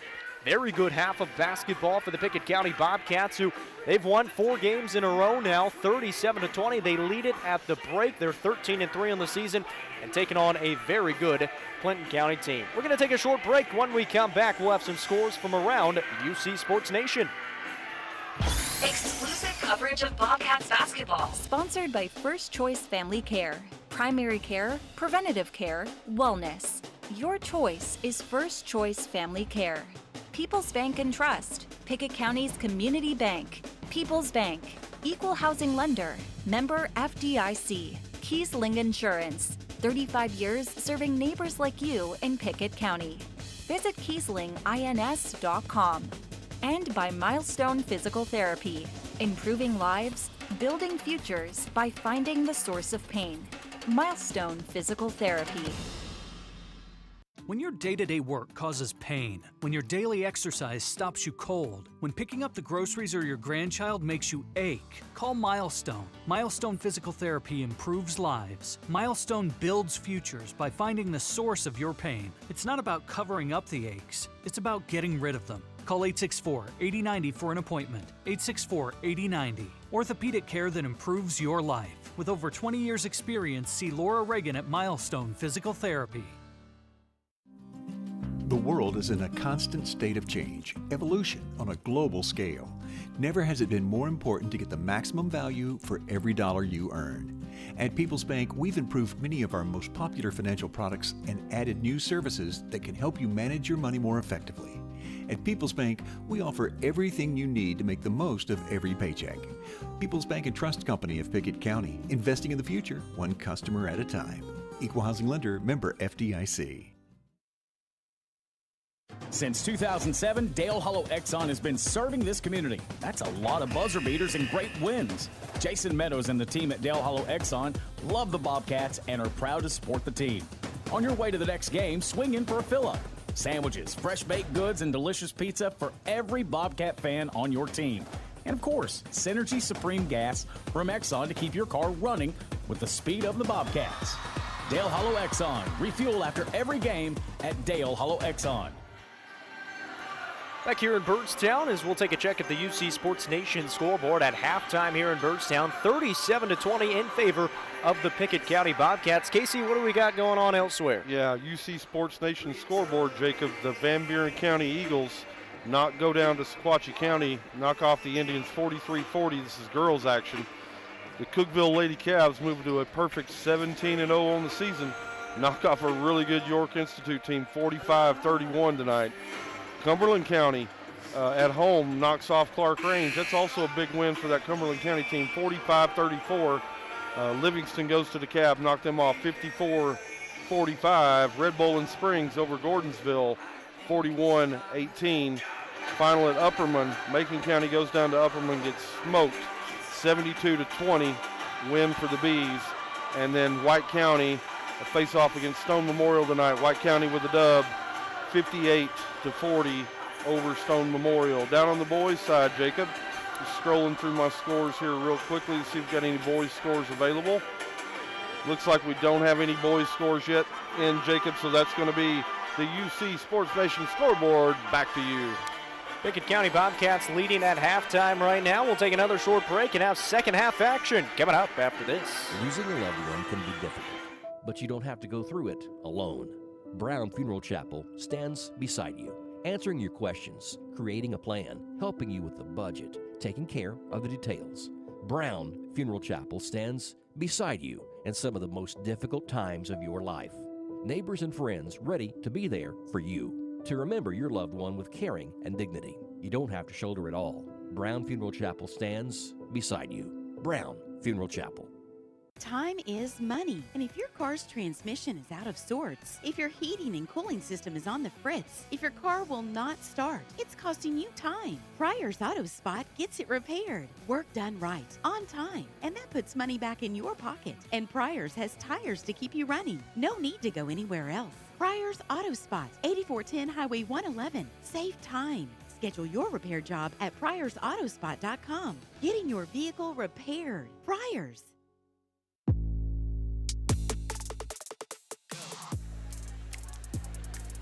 Second half about to commence here from Byrdstown, 37-20. Pickett County leading after one half of action. In the girls' side, it was a fairly easy victory for them as well, 53-32 as the girls improved to 13-3. The Pickett County Bobcats on the boys' side going to try to improve to 14-3, but they're going to need a good half of action here. You know this Bulldogs team, they're going to put together a couple of runs and get back into this ball game. We did see Will Amonette come out of halftime and take a couple of shots and move around, but does not start out the second half on the court. He is on the bench and still in full uniform, so if they need him, they might go to him. But again, I would doubt, just as a precautionary, that they would use him. 37-20 as the Bobcats start out with the basketball. Methodical offensive start here, 30 seconds in, and really nothing coming yet. Zach Amonette on the left side. Zach, top of the key, crossing over, trying to go past his defender, puts up the shot, got fouled, and he'll be at the line as Adam Hay almost gave him a high five at the top of the shot there. And Adam Hay is going to pick up the foul. Yeah, the official made it easy for the official to call. Jump shooter went straight up, came right into him. He's going to go to the line and try to knock down a couple of free throws. Zach Amonette has already hit 2 free throws in this ball game. He'll try to hit a couple more right here. Knocks down the first one. He's got 11 points in this contest. To mention it, 2 double-figure scores so far for this Pickett County team. Hunter Wattenbarger with 11. Zach Amonette with 11 as he misses on the second attempt. It's 38-20.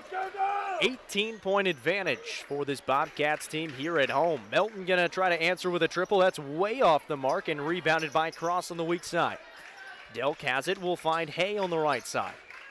Hay on the right baseline looking for Cross with the ball above his head. We'll find Melton top of the key who comes off a screen. Off to Nick Delk, free throw line, extended left wing. He'll drive in, get to the middle of the lane, bounce it off to Hay.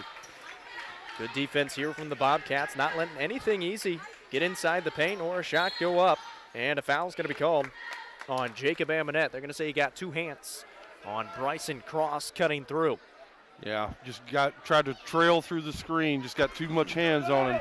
Going to pick up the foul right there on Jacob. Pretty automatic, and that one usually pretty easy to call as well. You can always, for the most part, have an arm bar or hand on him, but once you put that second hand on, it's an automatic whistle most of the time.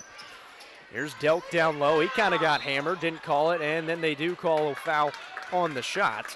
And that's going to send Nick Delk to the line for 2 free throws. Foul going to be called on Pickett County. That'll be on Heath Wattenbarger. That'll be his second. So Nick Delk at the line. There's one place he struggles. It's at the line. 54% from the charity stripe so far this season. First one off the mark. He's a big-time player.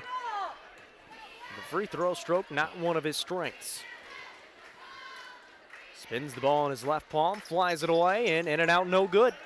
0 for 2 from the stripe that time.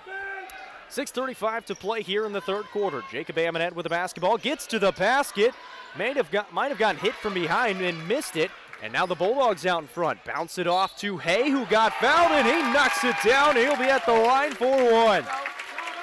Good finish for Hay, and some much-needed momentum here to start off this second half. Hay going to try to get one at the line to complete the three-point play. Foul called on Caleb Lowhorn, his first. So Adam Hay, the other senior 6'5" forward at the line, misses on the free throw attempt, and a good rebound by Heath Wattenbarger. So the Bobcats back with the ball, still leading by 16, 38-22. Jacob Amonette dribbling out near half court with the left hand. Now looking towards the right side, hands off to his brother Zach. Will find Hunter, who cuts into the basket, bounce it out to Caleb Lowhorn, over to Jacob for a triple. Off the mark, no good. Lowhorn, the putback, no good, and rebounded by Nick Delk. The Bulldogs, they wanted to charge as Wattenbarger kind of barreled into Wetzman down low. They didn't call it. Delk down at the other end. He puts it up and in for 2 points. He's got 8 points now, and it's 38-24. The Bulldogs stringing together a couple of possessions now. On a 5-1 run right here to start the quarter. Here's Wattenbarger at the free throw line, put up the shot, couldn't get it to fall, and a foul's going to be called on Caleb Lowhorn going over the back on Wetzman. And Caleb Lowhorn picks up his second foul, and the sarcastic cheers raining down from the Bulldogs faithful.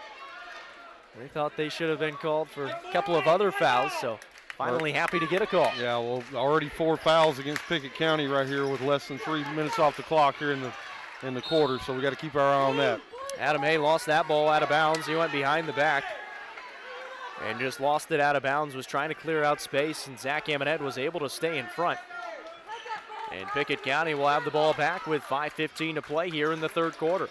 Jacob Amonette breaks the press. Zach Amonette in the corner, driving in, tried to pass out of it. It was poked away and stolen away by the Bulldogs. A chance to get it within 14. It's 38-24 right now. 4:59 to play in the third. Crossing the lane, can't get it to fall. Rebound loose on the ground. Delk's got it, tried to go up, and they're going to say he traveled with it, and the Bulldogs fans are going to lose their mind on that call. It definitely wasn't a travel, maybe a jump ball and maybe a foul. Yeah, if you had anything right there, you probably had a jump ball. Bobcats catch a break right there. The Clinton County faithful not happy about that call. Rightfully so. At the other end, Zach Amonette knocks down the triple, adding insult to injury. Zach Amonette with 14 points makes it 41-24, and the Bobcats finally get a field goal to go down in the second half. There's 4.5 minutes to play in this third quarter. That's their first field goal. Here's Nick Delk in the high post. That ball stolen away by Zach Amonette. 1-on-2, pulls up in transition for a three. It's short, no good. But Jacob Amonette steals the ball back for the Bobcats. He'll try the triple. That one's a little bit deep. An air ball on the weak side rebound for Cross. Bounces, threads the needle for Wetzman, who lays it up and in. Wetzman finds his first 2 points. It's 41-26. The Bulldogs trying everything they can to get back into this ball game, but was the 17 points at the break a little too much to come back from? Lowhorn in the high post, bounce it over to Heath on the right baseline. The Bobcats, they don't have to go. They just gotta be very methodical with their offense. 3:40 to play in this game, leading by 15, 41-26. Zach Amonette on the right side with the basketball. Standing on the Bobcats logo, down low to Heath Wattenbarger. That's going to be a blocking foul on Colton Wetzman. That'll be his second. Really nice possession right there.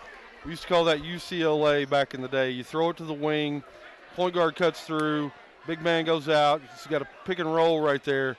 We're able to find Heath cutting to the basket right there. He got fouled. He's going to go to the free throw line right here, try to knock down a couple of big free throws. Knocks down his first one. He's got 9 points, and it's cool watching Coach Amonette on the sideline, and along with Will Amonette, they've been conversing this whole third quarter. It just shows how much Will means to this team. He's the brains of the operation when he's on the court and even on the sideline, still trying to coach up his team. Heath knocks down both free throws. He's into double figures. 43-26, Bobcats on top. Cohen Davis with the basketball for the Bulldogs on the top of the key. Will spin around, move it to the right side. 3:10 remaining here in the third. Bryson crossover on a flare screen to Delk, pulls up from 10 feet and knocks it down. Nick Delk with the jumper. He's got 10 points now, and it's 43-28, back to 15. Zach Amonette out in front for the Pickett County Bobcats. Give it off to Jacob out near half court with under 3 to play. Jacob driving in will find Caleb Lowhorn. They're just face guarding Hunter Wattenbarger right now. Cohen Davis getting into the face of Wattenbarger. And those two just having a fun time, and they're going to call a foul on Cohen Davis. He's getting into him the whole time. Wattenbarger almost kind of directed the attention of the referee. Yeah, 10's got way too many hands on him. The referee saw it. They're not going to let it go down. It's definitely a foul on 10. Was just face guarding him, and he's just trying to make Hunter Wattenbarger uncomfortable. I mean, you can do that. They've got enough weapons elsewhere to still score the basketball. They inbound to Heath right here. He goes up for the 2 points, halfway down, but couldn't get it to fall. 2.5 to play in this ball game, still a 15-point advantage. Melton, right side triple, that one no good. Rebound, ripped down by Heath Wattenbarger. They call a jump ball. That's a pretty early whistle. But a jump ball is going to stay with Clinton County underneath the basket. Heath was able to rip that ball down and had free possession of it. But the Bulldogs going to have it after the jump ball is called. Melton looking to inbound on the baseline will find Hay. Hay spinning around. That's going to be a travel or a carry. That is the call. They call the carry. Hay faked like he was going to go right. Didn't put the ball on the ground and went back to his left. Put the ball on the ground. They called a carry on it. Yeah, just put his hand right under the ball. Was going to go up and shoot. Changed his mind. So the Bobcats back with it. 2:10 to play in the third quarter. Tempers starting to rise a little bit. Heath Wattenbarger to the basket. Lays it up and in after a shot fake from the top of the key. Nice move by the big man. He got his defender up in the air. Went right to the rack. Rack attack by Wattenbarger. Back to a 17-point advantage for the Bobcats. 45-28. Cohen Davis, top of the key, looking down low for Delk. Lost the handle, got it back, ripped away. And a jump ball called for Caleb Lowhorn again. Lowhorn got in there, hedged down, and pinched down on the defense. And another timeout taken by Clinton County. The Bobcats rolling in the third. 1:48 remaining in this third quarter. 45-28 they lead. We're back in a minute. Regular visits to the doctor, they can be a challenge to fit into your busy schedule. Bye, Mom. I'm on my way to practice. But those regular visits are the best way to keep your family healthy. Schedule an appointment today at Byrdstown Medical Center, 864-3187. Keep the number handy for all those family sniffles, playground bumps, or rashes out of nowhere. 864-3187. Good to schedule that annual physical, too. Byrdstown Medical Center, the local way to stay well. 117 years of serving the Upper Cumberland. Not many businesses can say that. Union Bank can, and yet Union Bank keeps changing to meet the needs of today. Mobile banking, text banking, you pay bills, Union Bank makes your life easier. And when you want to dream a new home, a new business, new car, local people sit down with you to make it happen. Union Bank, Highway 111 Byrdstown, also Jamestown and Clark Range. Years of service, modern tools to be your bank. Union Bank, member FDIC, equal housing lender.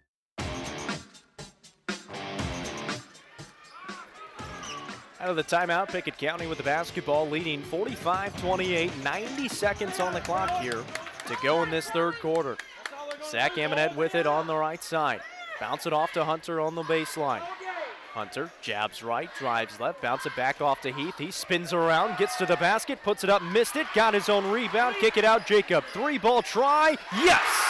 Big time shot by Jacob Amonette from the left wing. Big time knockdown. These Bobcats are feeling it, haven't beaten the Bulldogs since 2018. Here's a steal by Hunter Wattenbarger. Out in front, goes up and lays it in with the left hand for the sure two. Hunter with 13 points. It's 50-28, a 22-point advantage for the Bobcats.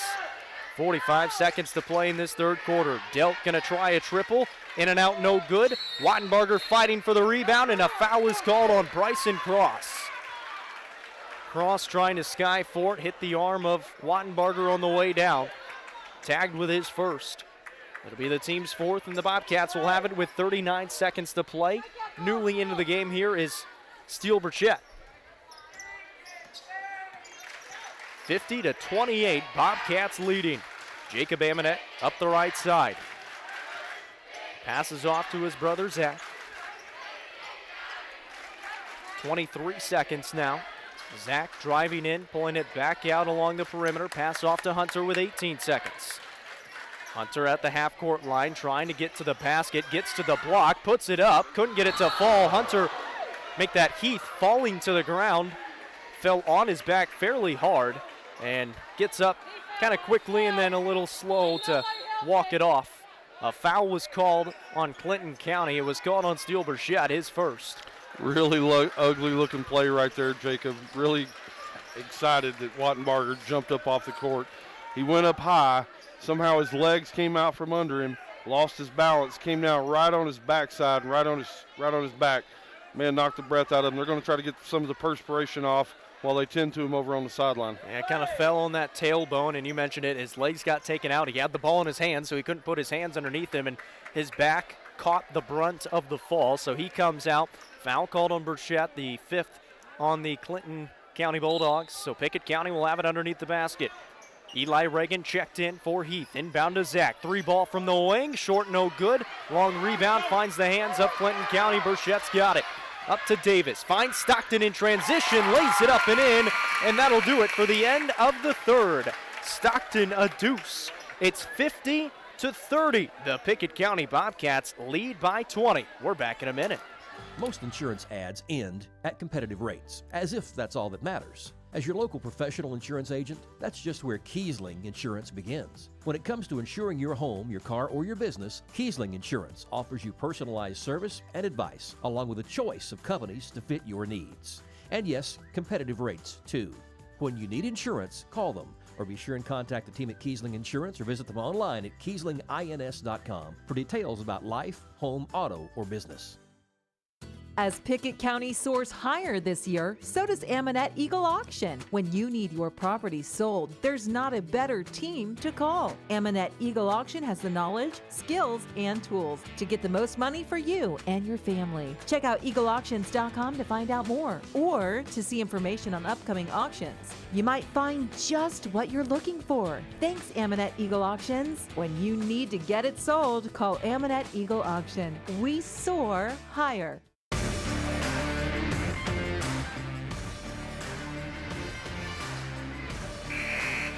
Back here in Byrdstown, it's 50-30 in favor of the Pickett County Bobcats. Still a quarter of action to go, but 20 points gonna be tough to come back here for the Clinton County Bulldogs. Got a little bit of momentum going into the fourth quarter there on the court for the Bobcats. Jacob and Zach Amonette, Hunter and Heath Wattenbarger, and Caleb Lowhorn.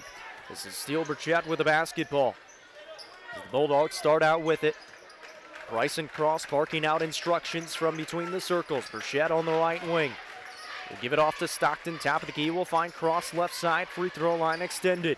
Into the high post it goes to Davis. Kick it out to Cross. He'll drive in. Kick it into the corner for Burchett again. We'll fake it three. Bounce it down low for Delk. Trying to back down his defender. Goes over him and lays it in with the right hand. Nick Delk's got a lot of nice basketball skills. He's a good player.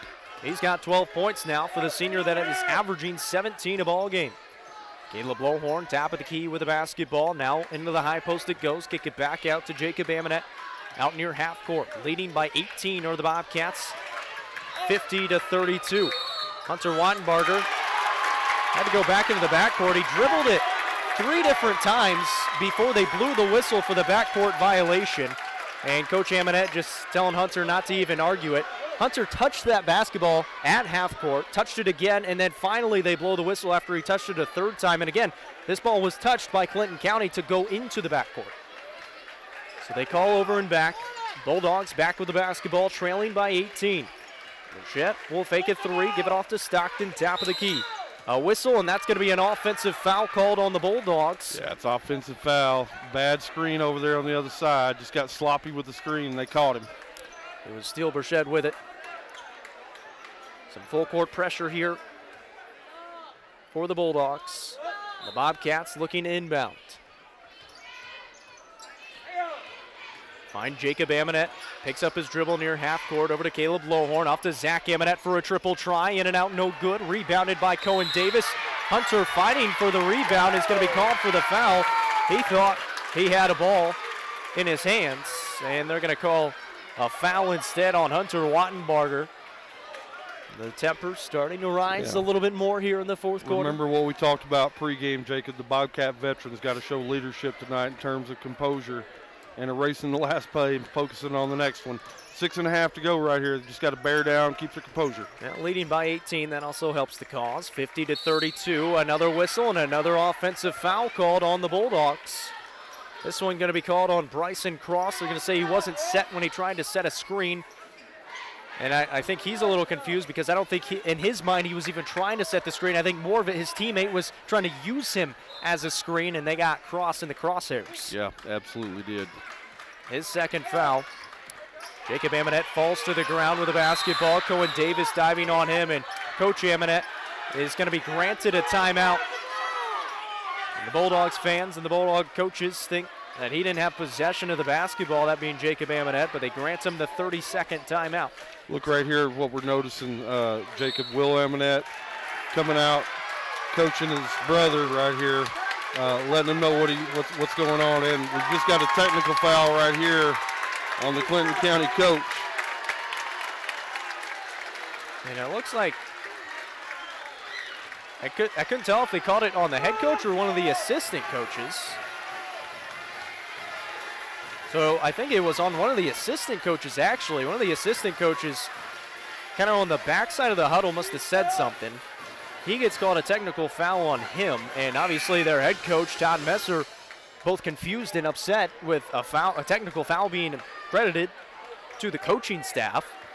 So out of the timeout, it's going to be 2 technical free throws coming here for Zach Amonette with 6:26 to play in the fourth quarter. It's already 50-32. It's an 18-point ball game.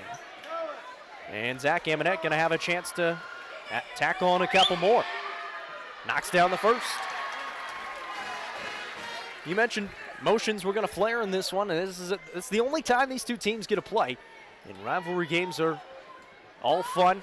It's the game in the series that the Bulldogs have won 3 in a row, and they've won a couple of big games, 72-39 3 years ago, 48-34 2 years ago, and last year just a 1-point victory.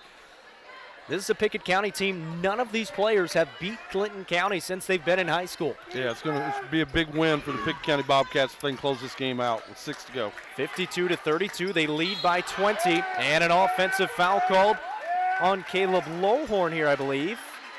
Maybe? No? Well, it signaled an offensive foul, but he pointed the wrong direction. And they actually called the foul on Cohen Davis. So Cohen Davis is going to pick up his third, and he's kind of been the guy that's been face guarding and guarding hard against the Pickett County offenders. This should be Caleb Lowhorn at the line. Zach Amonette standing at the free throw line right now. It should be Caleb Lowhorn, and they do get it figured out, but you like the little gamesmanship there by Zach Amonette, just immediately walking to the line. Yeah. They get it right, though. Caleb Lowhorn is at the line now for 1 in bonus, as that is the 4th foul on Cohen Davis and the 9th team foul. So at the line, Caleb Lowhorn knocks down the first free throw for his first point of the ball game. He says, you know what, I'll take the free throws. I'll add a couple points. That's his birthday present to himself right there, knocking down a free throw. That's right.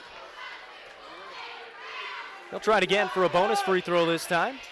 Knocked it down again. 2 for 2 for the senior on his birthday. 54-32, a 22-point advantage for Pickett County.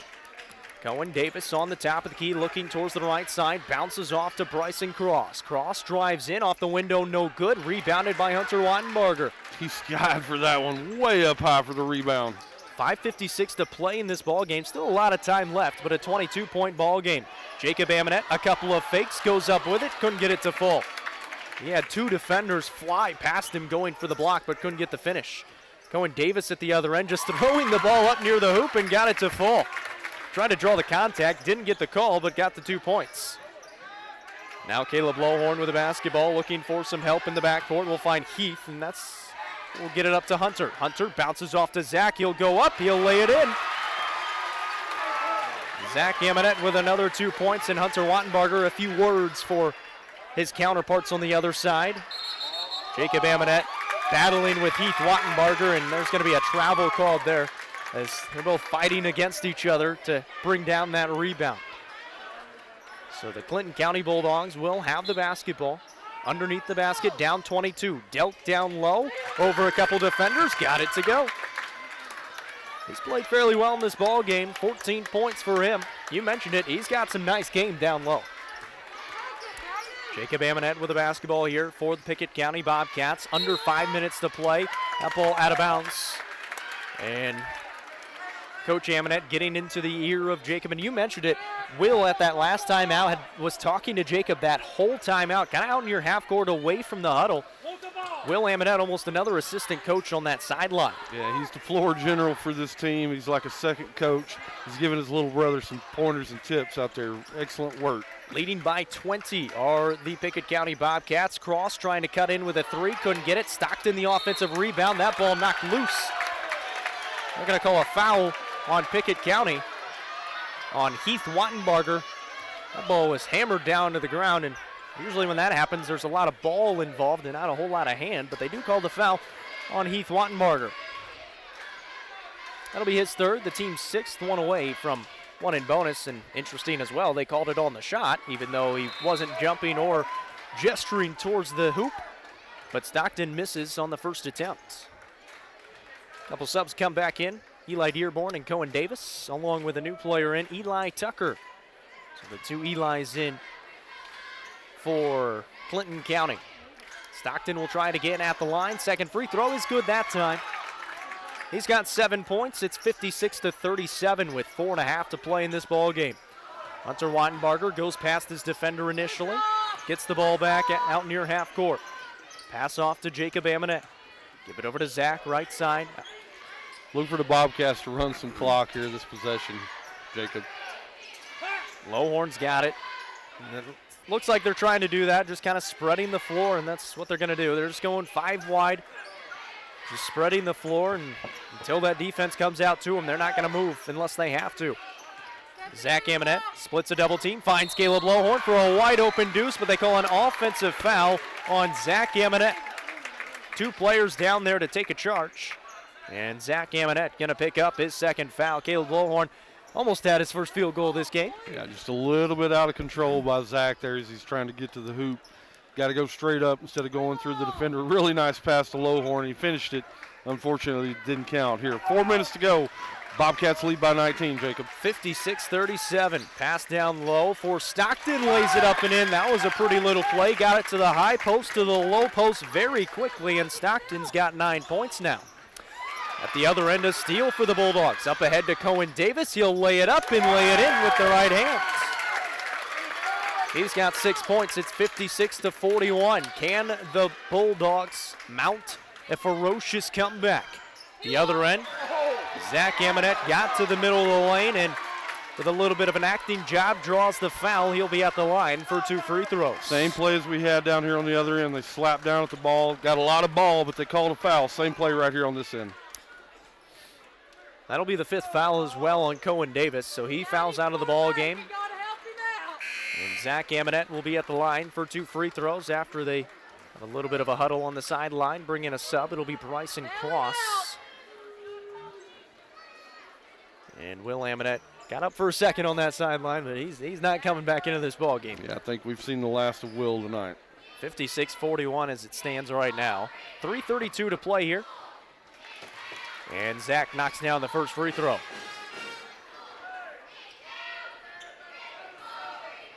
Zach played very well in this ball game.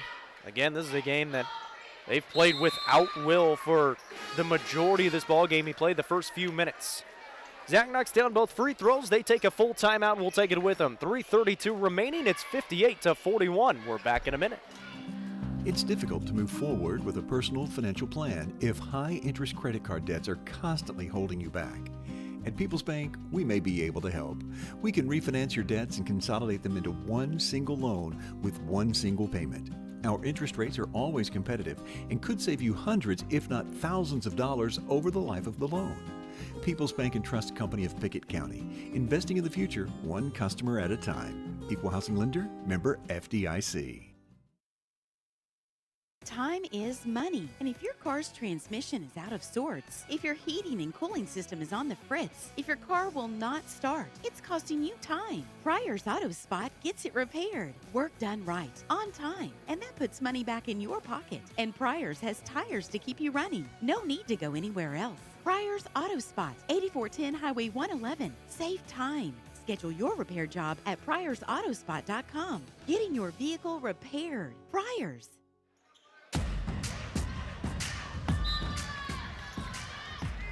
Out of the timeout, Bulldogs with the basketball. 3:32 remaining here in the fourth. It's 58-41. Bobcats leading by those 17. Same exact play run here for Stockton, but the Bobcats able to stop it, but stolen back by Stockton.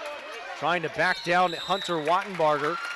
Got a foul call, and they're going to say Wattenbarger came down with the two hands rather than staying straight up. So Hunter going to be tagged with his second foul. Coach Amonette asking Hunter to be a little more strong with the basketball after the rebound. He got a little careless with it, let somebody from behind come up and swat it away from him. They're going to go through free throw line right here for a pair of free throws, try to cut the lead down to 15, Jacob. They'll send Stockton to the line. He's been there a few times already in this game. Knocks down the first one right there. Went 1 for 2 his first time to the line. It's 58-42 with 3:18 to play in this ball game. And, you know, if you're going to mount the comeback, you got to do it. Starts right here. Then you got to play some really tough defense.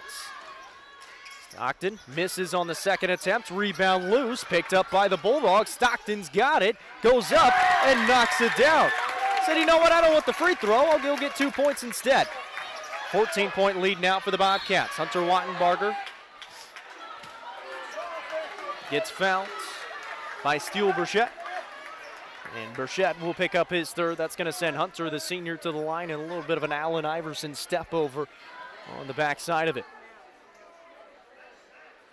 There should be 2 free throws coming here. Double bonus for Hunter Wattenbarger.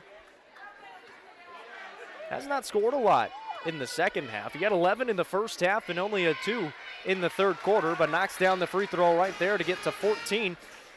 The Bobcats, they've only got 1 field goal here in this fourth quarter, but they have not missed a free throw, and that's really what's kept their lead. And that trend continues. They're now 8 of 8 from the line here in the fourth quarter. They lead 60-44. 3 minutes to go. That pass between the legs at the high post through the legs of Eli Tucker. Out in front is Zach Amonette. He got fouled from behind, and now he'll be at the line for 2 free throws. Really nice pass right there from Hunter Wattenbarger. Caught Zach at three-quarter court in stride. He's able to get to the rack. He's going to try to knock down a couple of free throws, extend this Bobcat lead. 60-44 is the score, with the Bobcats leading by those 16 points. Zach Amonette at the line, knocks down the first. So he's still perfect from the line. 2:51 remaining here in the fourth quarter. Zach will try it again, and good again. Zach has only missed 1 free throw so far tonight, and that's the only free throw the Bobcats have missed. It's 62-44, and again, the most points this Bulldogs team has given up all season is 68. That was in their only loss of the season so far. 62-44 right now. A foul down low called on the Bobcats will stop the clock at 2:36. And it's going to send Eli Dearborn to the line. Foul called. I believe they got Caleb Lowhorn with it. They did. That's his third. Team's ninth. Sends Dearborn to the line for 2 freebies. First one rattles out, no good. So Eli Dearborn, no good on the first attempt. They had some momentum going here in the kind of first part of this fourth quarter, but it's since slowed down. Second free throw good, though, for Dearborn. His first point of the game. 62-45 is the score, 2:35 remaining. Hunter Wattenbarger out in front for the Bobcats, gets to the middle of the lane. He'll pull it back out and pass off to Zach Amonette. Give it back left wing into the hands of Hunter. Be looking for some patience right here on this possession. Zach's got it out near half court. Pass off to Hunter again, you mentioned it. They're just really trying to waste some time. They don't need points. They just want that clock to keep on winding. 2:10 to play. Over to Zach. Zach jabs, drives in, had Hunter in the corner, didn't give it to him. Now he'll get it back out near half court. And Gage Harris, he's going to go to the scores table, get ready to check in. That's going to be a walk on Zach Amonette. Was just kind of looking over to the sideline, lost focus for a second. And he's kind of walks back with a discussion with his coach. Eli Reagan checks in for Hunter Wattenberger with 1:54 remaining in this ball game. Jacob, UC Sports Nation scoreboard, we've got an update. Upperman over Macon County, 51-49 with 45 seconds to go in the game. So a really good game there. Eli Reagan coming up with a steal here, but couldn't save it from going out of bounds, poked it away. And actually, they're going to say that's Pickett County basketball. Say it was last touched by the Bulldogs. So Caleb Blowhorn checks out here for his birthday. And Caleb Blowhorn is standing to applause from the Bobcat faithful. That pass, Burchett diving on the floor. He poked it away but couldn't save it from going out of bounds, so the Bobcats will have to go the length of the court now. And now they're going to empty out the benches on both sides. Gage Harris, Caden Miller, Caden Thomas. And a standing round of ovation for this Bobcat faithful, for the seniors. It's the first time they're going to knock off, the only time these seniors are going to knock off the Bulldogs in their time at Pickett County. They're going to relish this one. Yeah, absolutely. Big win right here for the Bobcats. Nice win on their resume tonight. Clinton County's going to go back home with a loss. There's Gage Harris. And that pass turned over. Tried to find Jacob Amonette on the far sideline. Lost it out of bounds. We've talked about Gage Harris multiple times. Kind of on the drive up here saying, you know, he's a really good player. He's just so undersized. He'd actually get some playing time if he wasn't so undersized. Yeah, he usually comes in, knocks a couple of triples down every time he gets in the game. He's just really undersized. That foul is called down low on Pickett County. It's going to send Clinton County to the line. It'll be Steele Burchett. And that foul going to be called on Caden Thomas. That'll be Caden's first. The line going to be Steele. Steele appearing in 9 games so far this season. Only been in the line a select few times. Went 3 of 9 so far until that one. He misses the first attempt. Keith Wattenberger checks back in for Caden Thomas, and Coach Amonette using it as a coaching moment, a teaching moment over on the far sideline. Missed on the second attempt was Steele Burchett again. Caden Thomas will check back in at the next dead ball. 1:15 to play in this ball game. It's a 17-point advantage for the Bobcats. Lyric Paris getting set to come in. And the last player to come in will be Gavin Daniels. Jacob Amonette out near half court, dribbling around, now trying to drive in. Gets away from the 5-second call, kicks it out to Heath for a triple try. It's off the mark, no good, with a long rebound. Fought for, loose on the ground, picked up by Steele Burchett. Steele, he'll take the triple. He'll rattle it home. That was a nice little shot from Steele Burchett. Steele finds his first points of the ball game. 62-48, 35 seconds to play here in the fourth. And Pickett County, they're going to just try to dribble this one out if they can. Heath, pass it right side for Jacob. 25 seconds. Jacob going to drive in, put up a shot, and bank it in. So Jacob Amonette, they were going to try to dribble it out, but Clinton County were just going to keep playing defense, so Jacob took advantage, was able to knock it down. Steele Burchett at the other end, good pass off and laid it up and in for Cannon Young, who checked in. And the final buzzer, Pickett County knocks off Clinton County 64-50 for the first time since 2018 here in Byrdstown. Pickett County wins it over Clinton County, and this time the border rivalry belongs to Tennessee. We'll take a short break, come back, and break it down for you. Losing a loved one can be difficult, but you don't have to go through it alone. Brown Funeral Chapel stands beside you, answering your questions, creating a plan, helping you with the budget, taking care of the details. Brown Funeral Chapel stands beside you in some of the most difficult times of your life.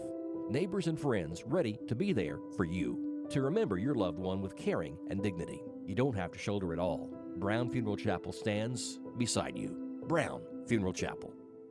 It's game night, but sniffles are slowing your MVP. Your choice is First Choice Family Care. Dad doesn't feel like a pickup game. Your choice is First Choice Family Care, 864-3232. Mom's been benched all weekend. Your choice is First Choice Family Care. Taking care of your family team all year round. Primary care, preventative care, wellness. Your choice is First Choice Family Care. Walk-ins and appointments. Your choice is First Choice Family Care. Always accepting new patients. Back here in Byrdstown as the Pickett County Bobcats knock off the Clinton County Bulldogs for the first time since 2018. Final score 64-50. And from the get-go, this Pickett County Bobcats team came to play tonight. Yeah, they came out with high energy, high intensity. The seniors said, not on my watch will we not beat this Clinton County team, and have to hear about it from those guys across the border the rest of our lives, because that's just, quite frankly, that's how it is. And so they just put up a gutsy effort. They played really extremely well, especially in the first half. Everybody got involved, had some big shots knocked down. I thought when Wilt went out, I thought the team bonded together. They played with, gave them a little extra energy and passion in addition to what they already had. Thought they played really well, Jacob. Going to be a fun game here at the Bobcat Den on Friday night, but tonight Bobcats going to go home and celebrate. They improved to 14-3 on the season. Final score 64-50. Zach Amonette leads the way with 22 points. And again, you mentioned it, this is kind of bragging rights. This is the only time these two teams will play, and these two teams very close to each other, even though they're separated by a state line border in between. This means a lot for this Pickett County team, and you mentioned it, big game coming up on Friday on both sides. For the girls, Clay County, they're pretty good. The boys, they're pretty good as well, and that's a Clay County team this Pickett County team has not beat in quite some time. They lost 4 times last year, 2 times in the state tournament. We're still able to get to the semifinals, unable to get the job done then, but this Pickett County team, something to be desired there coming up on Friday. Yeah, you can tell they're starting to get some momentum, Jacob. They're playing with a lot of confidence. They're playing with a purpose. Really came out, really impressed with how they came out with the intensity level tonight on both ends of the court. Big game Friday night, goes without saying. Probably the biggest game of the year. They're all going to be from this point forward. But again, these seniors, hey, they probably haven't beaten Clay County either. So want to try to figure out how they can put that notch in their belt to go along with this one tonight over Clinton County. Final score of this one, 64-50. We'll take another short break, come back, do a little more breakdown, and bring some scores from around the area. That's coming up next. The Pickett County Bobcats. Today's game sponsored by First Choice Family Care. When you're on the injury report, your choice is First Choice Family Care. 864-3232. By Kiesling Insurance. Auto, home, life, business insurance. Protecting families like yours with the best coverage. Kiesling Insurance. Pryor's Auto Spot, saving you money on your next set of tires. Auto repairs, diesel too. Pryor's Auto Spot, Highway 111. And by People's Bank, Pickett County's community bank. Investing in the future, one customer at a time. People's Bank. 117 years of serving the Upper Cumberland. Not many businesses can say that. Union Bank can, and yet Union Bank keeps changing to meet the needs of today. Mobile banking, text banking, you pay bills, Union Bank makes your life easier. And when you want to dream a new home, a new business, new car, local people sit down with you to make it happen. Union Bank, Highway 111 Byrdstown, also Jamestown and Clark Range. Years of service, modern tools to be your bank. Union Bank, member FDIC, equal housing lender. As Pickett County soars higher this year, so does Amonette Eagle Auction. When you need your property sold, there's not a better team to call. Amonette Eagle Auction has the knowledge, skills, and tools to get the most money for you and your family. Check out eagleauctions.com to find out more or to see information on upcoming auctions. You might find just what you're looking for. Thanks, Amonette Eagle Auctions. When you need to get it sold, call Amonette Eagle Auction. We soar higher. Losing a loved one can be difficult, but you don't have to go through it alone. Brown Funeral Chapel stands beside you, answering your questions, creating a plan, helping you with the budget, taking care of the details. Brown Funeral Chapel stands beside you in some of the most difficult times of your life. Neighbors and friends ready to be there for you, to remember your loved one with caring and dignity. You don't have to shoulder it all. Brown Funeral Chapel stands beside you. Brown Funeral Chapel. It's game night, but sniffles are slowing your MVP. Your choice is First Choice Family Care. Dad doesn't feel like a pickup game. Your choice is First Choice Family Care, 864-3232. Mom's been benched all weekend. Your choice is First Choice Family Care. Taking care of your family team all year round. Primary care, preventative care, wellness. Your choice is First Choice Family Care. Walk-ins and appointments. Your choice is First Choice Family Care. Always accepting new patients. Now, the Union Bank post-game report. Proud to serve Byrdstown with modern tools to make banking easier. Union Bank.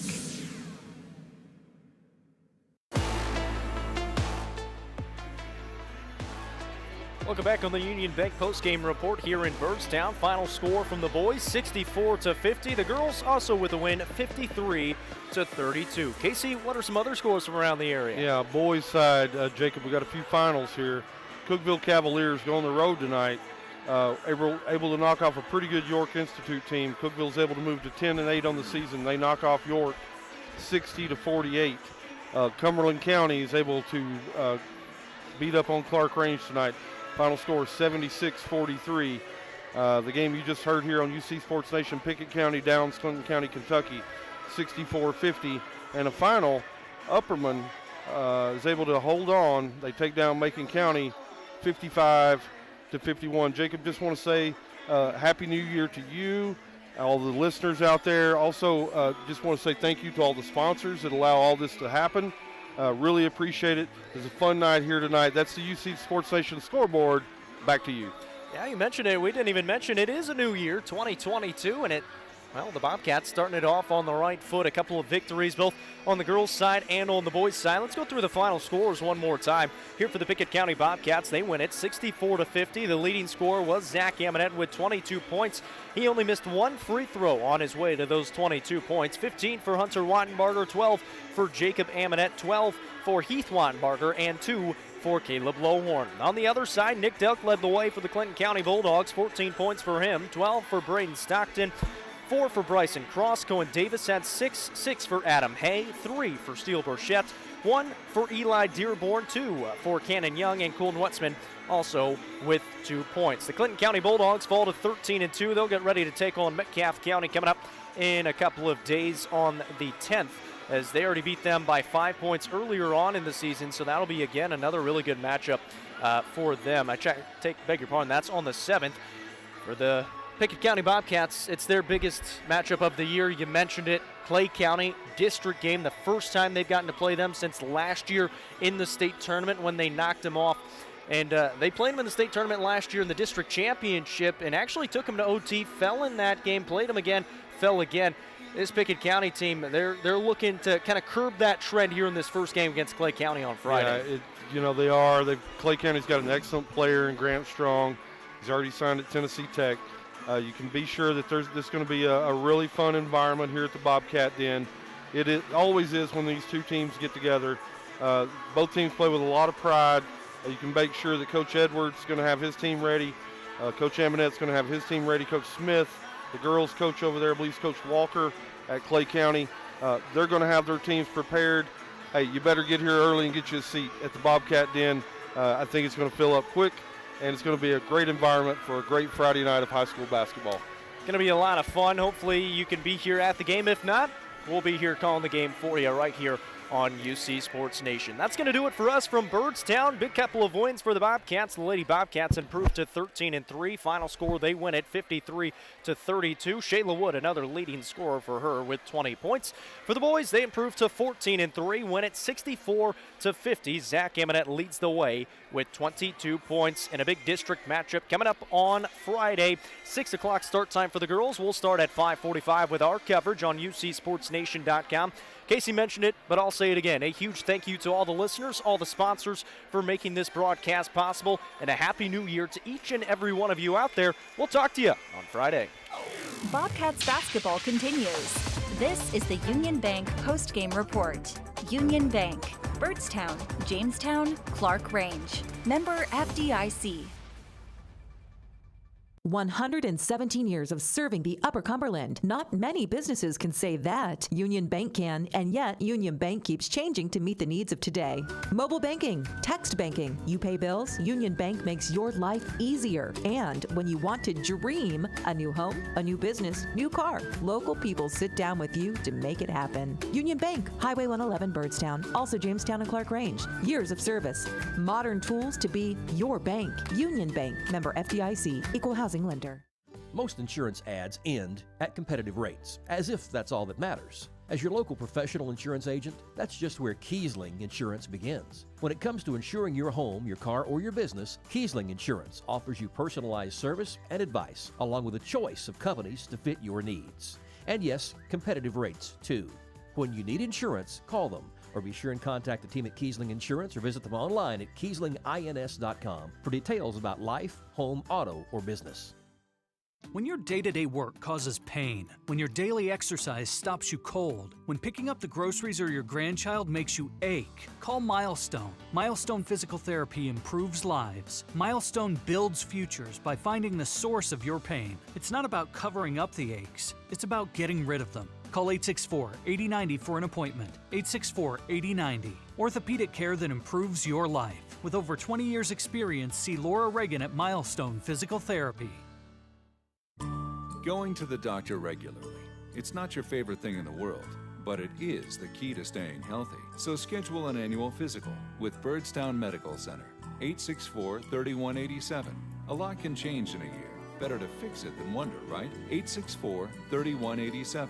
Birdstown Medical Center was started by local people to take care of neighbors and friends, like you. Schedule your wellness exam now. Most insurance is accepted. Birdstown Medical Center, the local way to stay well.